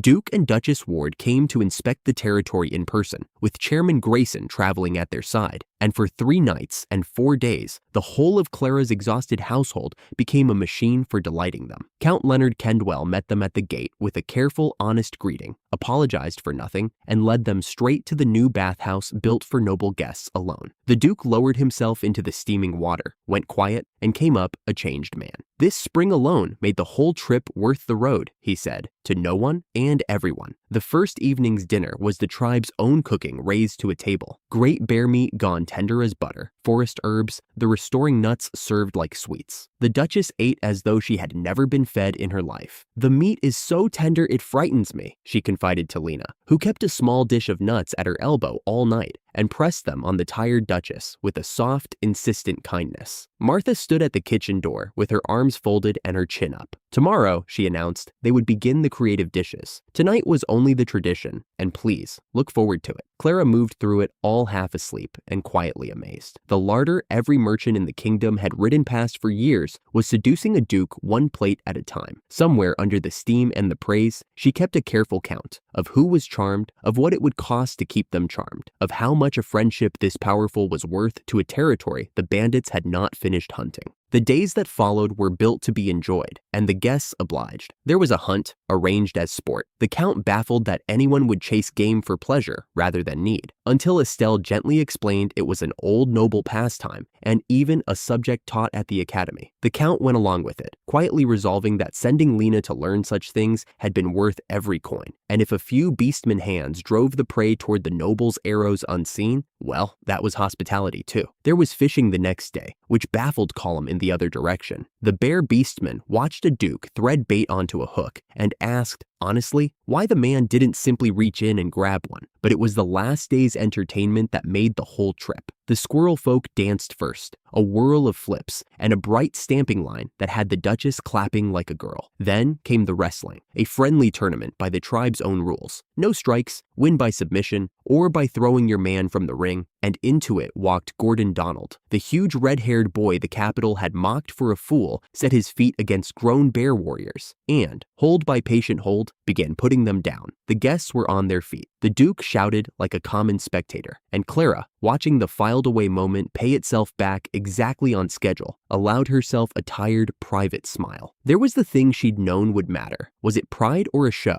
A tribe's oldest art trotted out to amuse visiting aristocrats? Clara turned that over and let it lie. The tribes had chosen to perform and were paid in trade and alliance for it. And if that was a compromise, it was a far kinder one than the mine Ashcroft had meant to make of them. That evening, the guests announced they would stay a fourth night. Nobody who has been that delighted leaves on time. On the last full day, the business got done, the way it always does, quietly, after the spectacle. Chairman Grayson called Millie in to explain the integrated guild, and Clara and Silas and Rebecca sat in while the old man listened to every word. When Millie finished, Grayson looked at his granddaughter a long moment. "You did well," he told her. "I never dreamed you'd carry it this far. As head of the Commerce Guild, you have my full cooperation." Then, practical as ever, he asked who would actually run the new guild on the ground. Silas had his man ready. "There's one fellow I'd put forward, Oswald, who's kept Beltrading's books upright for years," he said. "His back's giving out and he wants to retire, but I'd hate to lose him. I'll simply tell him to soak in the hot springs and eat well while he works." Rebecca waved a lazy hand and said anyone sensible would do. And just like that, the merged guild had its easy, aching, unhurried master. The Duke brought the last gift himself. His judgment on the whole territory was glowing, he said. The springs, the food, the people. The one lack was that Kendwell made no fire liquor, so he would fix it. He'd send dwarven craftsmen and build a distillery here, the site and the cost on his own purse, if the Count would have it. Count Leonard, a lord who had been drowning in debt a season ago, could barely get the words out. "I cannot thank you enough," he managed. "Please, send them." The guests left the next morning. 5 days after that, Clara's party packed the carriages for the long road back to the capital, and the Count drew his daughter aside at the gate. He was not a polished man, and he did not try to be. "You've made fine friends," he told Lena, plainly. "If they ever fall into trouble, drop everything and go to them. Repaying a kindness is the whole of the Kendwell precept." Lena said only, "Yes, father," and meant it to the bone. The territory that had been dying was solvent, patronized, and building. The predator was broken and gone. And Clara, watching Kendwell shrink behind the carriage, did not let herself call it finished, because a smooth and reasonable man still kept those manor ledgers close, and had gone quietly back to them the moment no one was looking, because a column of disguised soldiers was still somewhere on the road, marching on a village that trusted her, and because the far larger power that had wanted this whole green country for itself was still watching the north, and had lost only its cheapest piece. The summer was won. The war was still coming to collect. The doors of the integrated guild banged open under Clara's hand, and the first thing that met her was was Oswald's voice, aggrieved and delighted in the same breath. Lady Clara, so the little tyrant returns to see what she has done to a poor old man's back. He came around the counter slower than he used to, one hand pressed to his spine, a knight's chain now sitting where a clerk's plain collar had been. He was a knight. The word still did not fit him, and he wore it like a coat, a size too grand, and loved it anyway. Clara set a small cloth pouch on the counter between them. You look well. Don't overdo it. There are energy nuts in here, and cocoa nuts under them, for when the springs stop being enough. The springs. He promised me springs and easy days. Oswald jabbed a finger at nothing, meaning her father, a whole kingdom away. Your father swindled me, and I thank the gods for it every single morning. Everything I have, everything changed. It all turns back to the day of your appraisal, my lady. An old man does not forget that. Millie leaned on the counter beside her, grinning. He's said that 4 times since we walked in. I counted. Behind them, a red-haired woman closed a ledger with a quiet snap. Rebecca did not grin. She caught Clara's eye across the noise of the hall, and something in the set of her mouth turned the warm room a shade colder. Miss Clara, she said, when you have a moment, there is something I need to put in your hands. Clara had learned to read faces the way she read columns. That one had a bad number in it somewhere. The back office was small and the door was thick, and Rebecca shut it before she said a word. The Squirrel Folk village had been attacked 3 times, not once, not a stray raid, but 3 separate strikes since summer, each one thrown back by the traps and the sniper crossbows the students had helped set. The guild had kept every attack quiet to spare the Count's name, and Rebecca's people had been working the shadows behind the field, training the whole while. The students were cover. The investigation was the point. Clara stood very still and let a cold flicker run through her and pass. Rebecca trusted the group, she said, and would bring them in. One rule. Whatever you do, don't breathe a word to Gordon. That man couldn't keep a secret if you sewed his mouth shut. Clara almost smiled. Almost. And Nathan? He sits on the committee too. Rebecca turned it back to her. His background had been checked to the roots and come up clean. The choice was Clara's. She waited a breath, then chose to tell him, under a plain oath of silence, and to fold Estelle and Lena in as well. They would keep the training running exactly as planned. Nothing would look different from the outside. That was the whole trick of it. And Clara felt the old machinery of her mind come awake, the part that had never once been useless. 3 attacks, each one landing on a village that a stranger could not even find. She was already counting. The training's first week was hunting and fishing and nut gathering, a soft week built to make the students fall in love with the place. It worked better than anyone planned. At the week's meeting, the 3 Count's daughters stood up, the same 3 who had spent a year turning their noses up at Lena and asked to fund the rebuilding of the attacked village themselves. The planners had meant to steer the room to exactly that, and now sat there with nothing to steer. The reason, it turned out, was not honor. It was that the Squirrel Folk were unbearably cute, and one of the daughters had decided she simply had to hire a Squirrel Folk maid. Whatever the reason, they worked. Clara watched the 3 of them haul planks with their sleeves shoved up and their fine gloves ruined, red-faced and laughing, while Squirrel Folk children pressed energy nuts into their dirty hands as thanks. Eat them, big sister. They're so good. Gordon out-hauled all of them without trying. A beam over each shoulder, kept happily busy, and kept, on purpose, in the dark. Nobody had told him a thing. It was safer that way, and it was a little sad, and Clara filed both feelings and kept moving. Because underneath the hammering, she was doing the other work. Every evening she pulled the ledgers and the guard reports and the supply manifests, and she read them the way no one in this territory had bothered to. Not for what they said, for what they lined up against. By dusk, the investigation gathered around the long table, and the 2 Squirrel Folk scouts laid the pattern out plain. Rita tapped the map. Every attack came when the village's guard was down. Every single time. Not once when we were ready. Always the day we were thin. Rue did not look up from the sketch she was marking. And you don't reach this village by luck. There's no stumbling onto it. Whoever came knowing the paths, the watch, the walls. Ellis added the last weight to the scale, quiet and grateful. The sniper crossbows and the traps had only gone in at all because Lena forced the coin loose for them when the purse was empty. If she hadn't, the 3rd raid would have been the last. Clara set her own pages down beside the map, and the columns and the calendar finally touched. The raids did not land on random days. They landed on the exact days the guard rotated thin, days marked in a schedule only a handful of people ever saw before it happened. So, she let herself have it, just once, one finger raised, a small theatrical flourish she could not resist. The culprit is inside this territory. Rue snorted. Rita grinned. Someone would tease her for that later, and Millie certainly would. But the smile did not reach the cold place it had opened in her. Clara knew this shape. She had lived lived a whole first life beside a desk where the person who smiled at her every morning was the one quietly making sure she never rose. Betrayal never came from the door you were watching. It came from the chair right next to yours. The memory did not weaken her. It aimed her. 2 days later, Clara took tea in the Count's study, and the traitor poured it. Wallace was exactly as he had always been, the steward with the slicked gray hair and the slim ledger belt at his waist, unhurried, deferential, a fixture of the house so old that no one in it truly saw him anymore. He set the cups, he asked after the students, he made his soft excuses, some last paperwork that would not wait, and he bowed himself out to go back to the books he kept so close. The Count watched him go with easy fondness and thanked him. He did not know yet. That was the terrible part. And Clara held her cup and let him have his last calm minute because the audience knew and the Count did not. And the man he trusted most had just walked out of the room to finish arranging the deaths of his own people. Then the door clicked shut and Clara set down her cup and folded her hands and began. She laid it out the way she had built it, one page at a time, so it could not be argued with. It had taken her an afternoon. She had copied 2 years of the manners books in the time it took the clerks to fetch tea, laid month against month across the study floor, and read the numbers the way a girl who had once been called nothing but a copier could read them.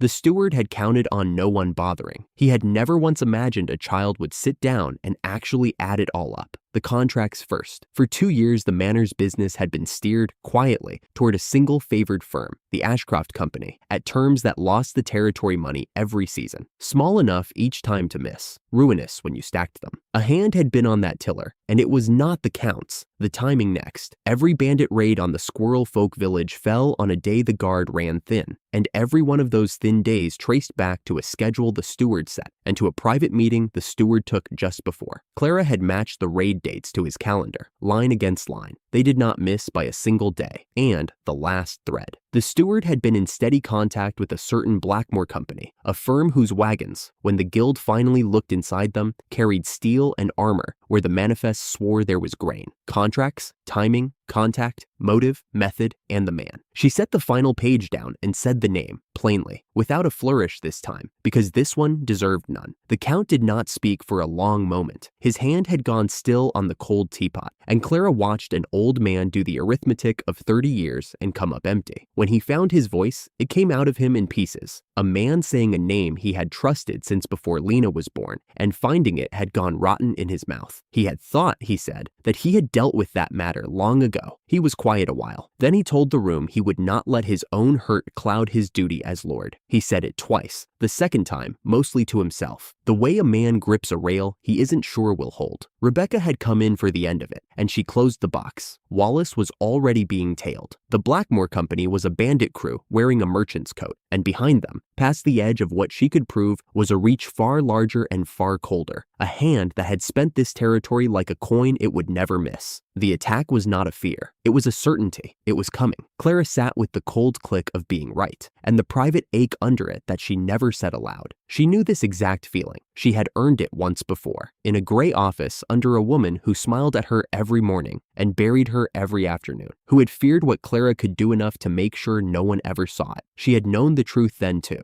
and it had bought her nothing, because being right and being believed were two different accounts, and she had only ever been paid into the first. So she gave the name to the room and kept the ache to herself. She did not point. She did not make it a performance. She had wanted that once, badly, and she had learned exactly what it cost to want it. But this room went still and took her at her word. The Count believed her before she finished the last page. That was the whole difference between the two lives, sitting there in the cold amber light. And Clara let herself feel it for one breath, and then put it away, because there was a war coming, and no time to grieve a life no one here would ever know she had lived. The trap wrote itself, and the bait had already fallen into their laps. Days earlier, mushroom hunting of all things, the three daughters had blundered straight onto a fortune in the ground. Mithril and adamantite in a quantity nobody had seen in years, 5 times the whole territory's usual haul. Rita muttered that those three had an uncanny nose for it, some skill they didn't know they carried. The find was too big to sit on. It called for a festival, the Squirrel Folk chief presenting the ore to the Count. 1 week out, the whole region invited. It was Nathan who smiled his careful smile and turned the celebration into a weapon. "Couldn't we use this?" He tilted his head. "Easy," as if suggesting a picnic. "Draw them out, finish the raiders for good, and the field training ends as a roaring success. Everyone wins." The plan folded together from there. The festival would go ahead loud and bright and real. And under the cover of hauling in festival supplies, the village would be quietly fortified, every trap reset, every wall thickened, all of it hidden from the one pair of eyes that mattered. The steward would go on believing the guard would thin on schedule, that the village would be soft and blind on the day, exactly as he had sold it. He would deliver his masters an ambush. He would be delivering them into one.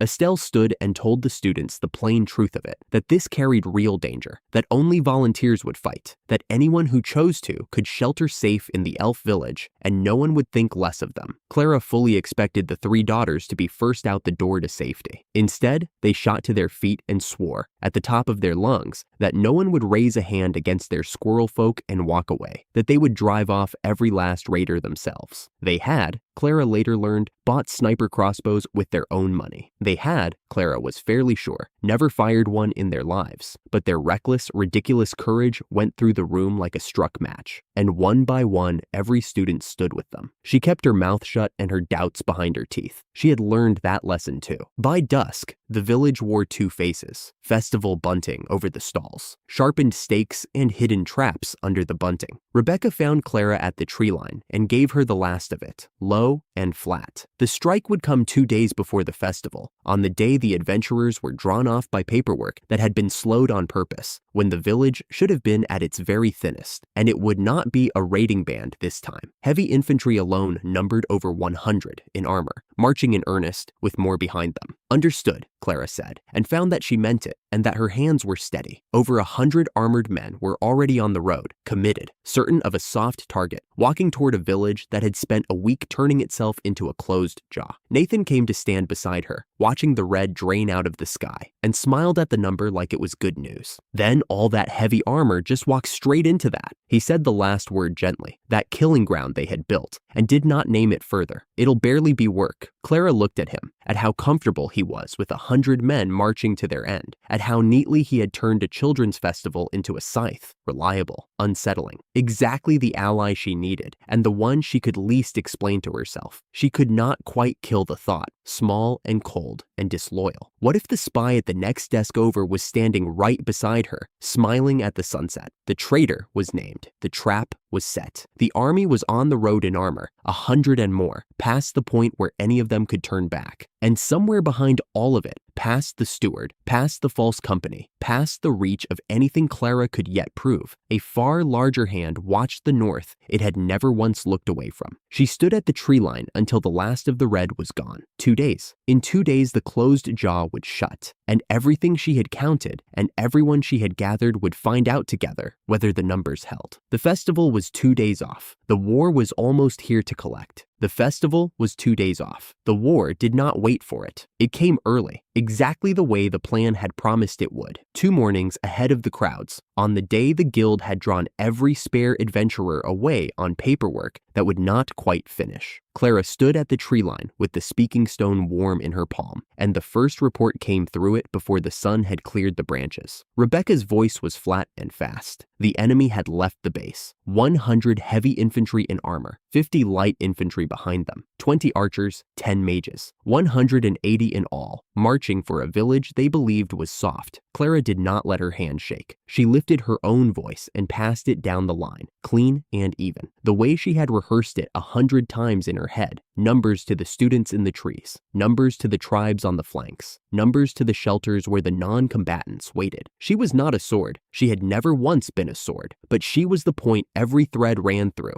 and for one strange, breathless morning, the whole defense listened for her voice and moved when it spoke. The second report came from the outer watch, a squirrel folk scout perched high, where no human eye would find him. The enemy had passed the first marker. The count was right. The heavy infantry carried great shields, tall as a man, braced against the crossbow bolts they knew this village could throw. They came ready for the crossbows, Nathan said, coming to stand at her shoulder. He watched the far trees the way a man watches a board he has already won. That's all they got ready for. In this forest, all that armor is just weight they have to carry. Clara turned the stone to Estelle, who stood a little apart with her hands loose and open, and violet eyes fixed on the tree-choked ground the enemy would have to cross. Understood, Estelle said. She did not look away from the field. I'll hold the magic. The command is Nathan's. So it was settled in 3 quiet sentences, the way real things always were. Clara pressed the stone to her lips one more time and gave the word down the line. Every bow was strung, every trap was armed, every misfit the world had thrown away was in his place. And through the far trees, in a slow, bright river of steel, the army walked into the ground she had chosen for them. They came in formation, shields first, and they walked straight onto the mud churn. It was Leo's, of course. Her little brother had built the first one for the great boar hunt, to bog a charging beast where it stood, and then he had sat up 3 nights rebuilding it larger from the notes he kept in his careful child's hand. He had never seen it work. He would only ever hear about this morning secondhand, but it was his. And when Clara gave the signal and the ground under the heavy infantry turned to swallowing black muck, it was Leo's name she thought of first. The front rank sank to the knee, then to the thigh. All that beautiful armor, all those tall shields braced against arrows that were not coming, became exactly what Nathan had said it was. Weight, dragging its wearers down into the churn. The line buckled. Men who had marched as one wall now stood stuck and separate, floundering, shouting to each other in a language Clara let the narration carry rather than the mouths. "Rocks!" Nathan called, and there was almost laughter under it. The heavy infantry, now, above the hollow, on the high ground where the defenders had waited all morning. Gordon Donald rose to his full ridiculous height and put his back into it, the mocked boy, the one the whole academy had laughed at for being too big and too slow and too gentle to be worth anything. He tore a boulder from the earth as if it had been set there for his hands, roared once, and sent it down into the mired ranks. Beside him, the bear folk did the same, column at the front of them, huge and shaggy and grinning, hurling stone after stone with a hunter's easy joy. The boulders came down like judgment on men who could not step aside. Clara watched the wall she had feared for weeks break apart into a scramble, and she kept her voice level on the stone even as her heart climbed. Left flank holding, right flank holding. The crossbows, Leo's crossbows, the ones Lena had forced the coin for against every objection, loosed their volleys from the fortifications, bolt after bolt, punching into the shields that had come all this way to stop exactly them. The enemy had prepared for one thing. Every single thing they had not prepared for was here. Logs, Nathan said, cool as water. Roll the logs in, Lady Estelle, right behind them. The logs went in first. Great trim trunks rolled down into the churn to scatter what was left of the formation. And then Estelle Ward raised her hands, and the forest itself answered her. She could have used fire. Everyone on that ridge knew it. Fire would have done more, ended it faster, left nothing standing. She chose the wind instead, because the trees around them were the squirrel folks' home, and she would not burn a home to win a fight. That was the whole of her, in one choice, in the middle of a battle. The first spell she named came off her hands as a flat, hard gust. Wind blast, a wall of moving air that took the enemy archers off their feet before a single one of them could find the range. Their arrows never came, and with them silenced, the defenders' own archers stood clear and unhurried in the trees and fired at their leisure. Then Estelle drew a slow breath and named the second one. The air over the hollow began to turn. It caught the flung boulders. It caught the rolling logs. It caught the whole churning weight of stone and timber the defenders had thrown down and lifted it back up into a single roaring column of wind and debris. Nano-tornado, spinning above the trapped ranks, hurling their own beating back down at them again and again. Clara had read the theory in Estelle's notes and still had to remind herself to breathe. It was not a slaughter. Nathan had been careful about that from the first, and so had Estelle. It was simply too much, too well prepared, too complete. The assault did not so much fall as come apart, the way a knot comes apart when you finally pull the one right thread. Clara stood at the edge of it with the wind pulling at her hair and the roar filling the whole hollow, and for one moment she let herself simply look. Weeks of dread had lived in her chest over this exact army. She had lain awake counting the ways it could go wrong, and here it was, the thing she had feared, coming apart in front of her because every overlooked child and every discarded misfit had been given one job and had done it perfectly. The mud that was Leo's, the high ground that was Gordon's, the wind that was Estelle's, the plan, threaded through a speaking stone, that was hers. The proud river of steel that had walked into the trees at dawn had nowhere to stand and nothing to strike, and no way back through the churn behind them. So everyone already knows what I can do, Nathan murmured, watching the wall of wind spin. There was that unreadable thing in his face again,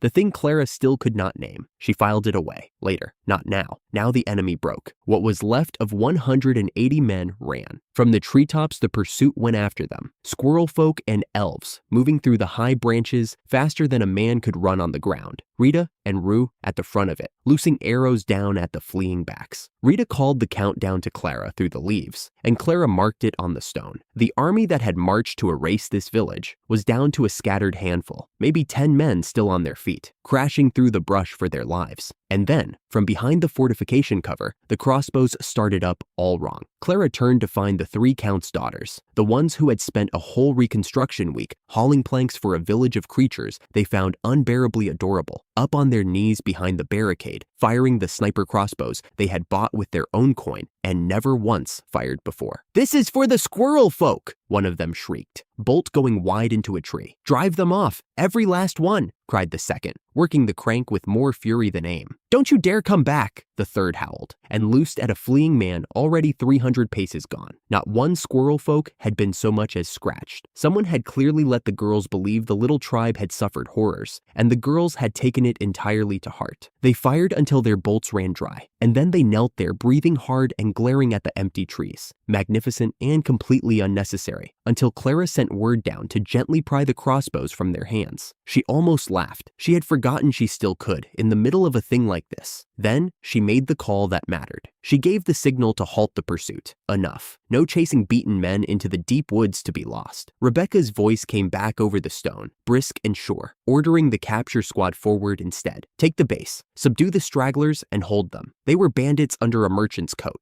Give them no room to fight back, but do not butcher them. End the threat. Keep the higher ground. The manufactured siege that had bled this earldom for 3 long years was over. Not with a massacre, with a trap and a village of the overlooked, and a girl who read the numbers no one else bothered to read. Word came up from the captured base within the hour, and it came in Rebecca's driest voice. The base was theirs. The Ashcroft Company chairman had been sitting there the whole time, waiting for treasure to be carried back to him, and instead had watched his own men come streaming home in ruin. He had been taken without a fight, and beside him, the steward Wallace, the man who had served the Kendwell house since before Lena was born, the trusted hand at the trusted desk. The name Clara had laid out 1 page at a time over the Count's own tea had been arrested at the same table. You should have seen their faces, Rebecca said, when their army came running back the wrong way, the paymaster and the traitor, caught together over an empty promise. Clara let the cold, clean click of it settle in her chest and put it away. Count Leonard Kendwell came into the clearing as the light went gold, and the first thing the old lord did was bow, low, to a yard full of exhausted students and tribespeople and children. He had wanted to fight, he told them, and there was real grief in it. He had wanted nothing in this world more than to stand on his own line in front of his own people with a blade in his hand. But the trap had needed him absent. His visible absence had been the bait, proof to the enemy that the guard was thin and the Lord unworried. So he had stood far away and done nothing while children defended his land. And he said plainly that it had been its own kind of torment. Lena went to her father, and the Count put a hand on his daughter's pale hair and said something too quiet for the yard to hear. Whatever it was the precept he had raised her on made good. Always repay a kindness. Always drop everything for a friend in trouble. His daughter had called, and every misfit in this circle had come. Nathan watched it all with that same still, unreadable calm. Clara caught herself watching him watch it, and made herself stop. The threat was broken. Now there was only the long road home, and the thing waiting at the end of it that she had never once in 2 lives dared to expect. They summoned the whole company to the castle to be honored, and Clara Bell stood in the great hall in her academy uniform with her hands folded and did not know, for a moment, what to do with a room that was looking at her. She had spent 2 lives learning how not to be looked at. In the first one, she had been very good at her job and very easy to forget. She had carried the stacks that came up to her chin under a hard white light, and she had done a month of another person's work in an afternoon, and her name had gone on none of the credit. She had been invaluable and invisible at the same time. in the exact same breath, and the two had never once canceled out. She had worked until the working killed her, and no one at the next desk had looked up. That was the wound. That was the whole shape of it. Not that she could not do the work, that the work never once let her be seen. And now a herald was reading her name aloud in a hall full of nobles, and the whole court had turned to find her. The honors came down the line. Silver stars for the ones whose deeds you could point to and cheer. Estelle Ward, who had bent the wind itself and spared the forest doing it. Lena Kendwell, who had forced the coin for the crossbows that saved her homeland when everyone told her not to. Gordon Donald, the boy the Academy had laughed at, who had stood on the high ground and thrown the mountain down, and the three counts' daughters, decorated with enormous dignity for the mithril and the adamantite, and the rare herbs they had hauled out of the deep woods by the wagon load and decorated. Everyone silently agreed, in spite of the crossbows. Then the bronze stars, for the ones who had made the rest possible. Millie, Nathan, and Clara. It was the smaller medal. She noticed that distantly and found she did not care even a little. She had never needed the biggest star in the room. She had needed exactly one thing, one time, and it was happening now, in front of everyone, and she could hardly hold still for it. It was Rebecca who pinned it on her. Red Lightning herself, the guildmaster who had looked at a nobody child on an appraisal day years ago and seen something no one else in that guild had bothered to see. Rebecca fixed the little bronze star to Clara's chest with her own hands, and then she did not step back the way the protocol wanted. She stayed close, and she spoke, not in a whisper meant to be private, but pitched to Carrie, so the hall would hear it too. "You want to know who won that valley," Rebecca said, and turned her head, so the words went out to the court, and not just down to the girl. It wasn't the wind and it wasn't the boulders. It was her. She read the numbers nobody else would read. She named the man at your own table. She stood at that tree line, and every single one of us moved when she said move. She looked back down at Clara. The whole thing ran on you. It's about time somebody said so, where people could hear it. The hall had gone very quiet. Clara could hear the small sounds of it, a banner shifting somewhere high in a draft, the faint creak of the great doors, her own heartbeat too loud in her ears. Bars of colored light lay across the polished stone from the tall windows, and she stood in the middle of one of them where the whole court could see her, and nobody looked away. That was the part her chest could not quite hold. Nobody looked away. She thought of the appraisal day, years ago now, when a sharp-eyed guildmaster had bent down to a child. Everyone else stepped past and asked her to show what she could do. She thought of the nickname that had followed her since, Odd Jobs, the useless one, said to her face and behind her back until she had almost started to believe it. She thought, absurdly, of a stack of ledgers under a hard white light in a life that had ended too soon, and of how badly the woman carrying them had wanted just one person to look up and see her before the weight came down. And there it was, the thing she had died wanting, the thing the world had branded out of her with a nickname, Odd Jobs, the useless girl, the one you called when there was nothing better to call, said out loud, in the open, in front of the court and her friends and the family that had crossed a kingdom to fight for a girl, and her precept, with her little brother's crossbows still stacked in a captured base, and her little brother's mud trap still churned into a foreign hollow. She had built all of it from a back room, the way she always did, the way she was safest doing. And this time, when the work was done, somebody had turned the light on her and named her for it. Clara Bell stood in a bar of colored window light with a small bronze star on her chest and let herself, for once, be seen. Her eyes stung, and she let that happen too. Millie was crying openly beside her and grinning through it, mouthing something that might have been, "I told you so." Gordon was beaming down at her like the sun had come up, his own silver star forgotten on his chest. Lena inclined her head the small, precise way a noble does when she means it most. Estelle watched with quiet approval, and even Nathan was almost smiling. She did not hide behind the work. She stood in front of it and let it show her, and it was everything the wound had ever asked for and never once been given. Afterward, she stepped out onto the balcony to breathe, the bronze star still on her chest, and the north lay open in front of her under a lowering sun. The war had come to collect, and it had gone home with nothing. She let herself have that. She had earned that. But she was not a child who could stop reading numbers just because the room had finally clapped. The chairman and the steward were in cells, and the Blackmore Company was only a name painted over other names. And behind all of it, behind the steered contracts and the manufactured siege and the army in borrowed armor, there had always been a far larger, colder hand. The hallowed empire, watching the north, it never once looked away from. It had spent a whole scheme and a whole army to bleed one small earldom, and it had not so much as shown its face. A hand like that did not stop because it lost a valley. It simply learned and waited and reached again. She would be ready to read it when it did. Footsteps came up beside her, unhurried. Nathan leaned on the rail at a careful distance and looked out at the same darkening north and said something mild and warm about the view. And Clara answered him lightly, and the whole time the old quiet question turned over in her chest. Who are you really? And why are you always exactly this useful? And what is it you have never once told me? His face gave her nothing, as it never did. She let that go too. For today, there would be time to pull that thread. 2 lives. One of them spent invisible in a room no one entered, and now this one, a bronze star, a hall that had said her name, a found family of the discarded, and a whole horizon of trouble still to come. Clara Bell stood on the high stone in the last of the light, seen at last, and looked north, toward everything that was still out there waiting. She was not afraid of it. She was, at long, long last, ready to be seen doing the work.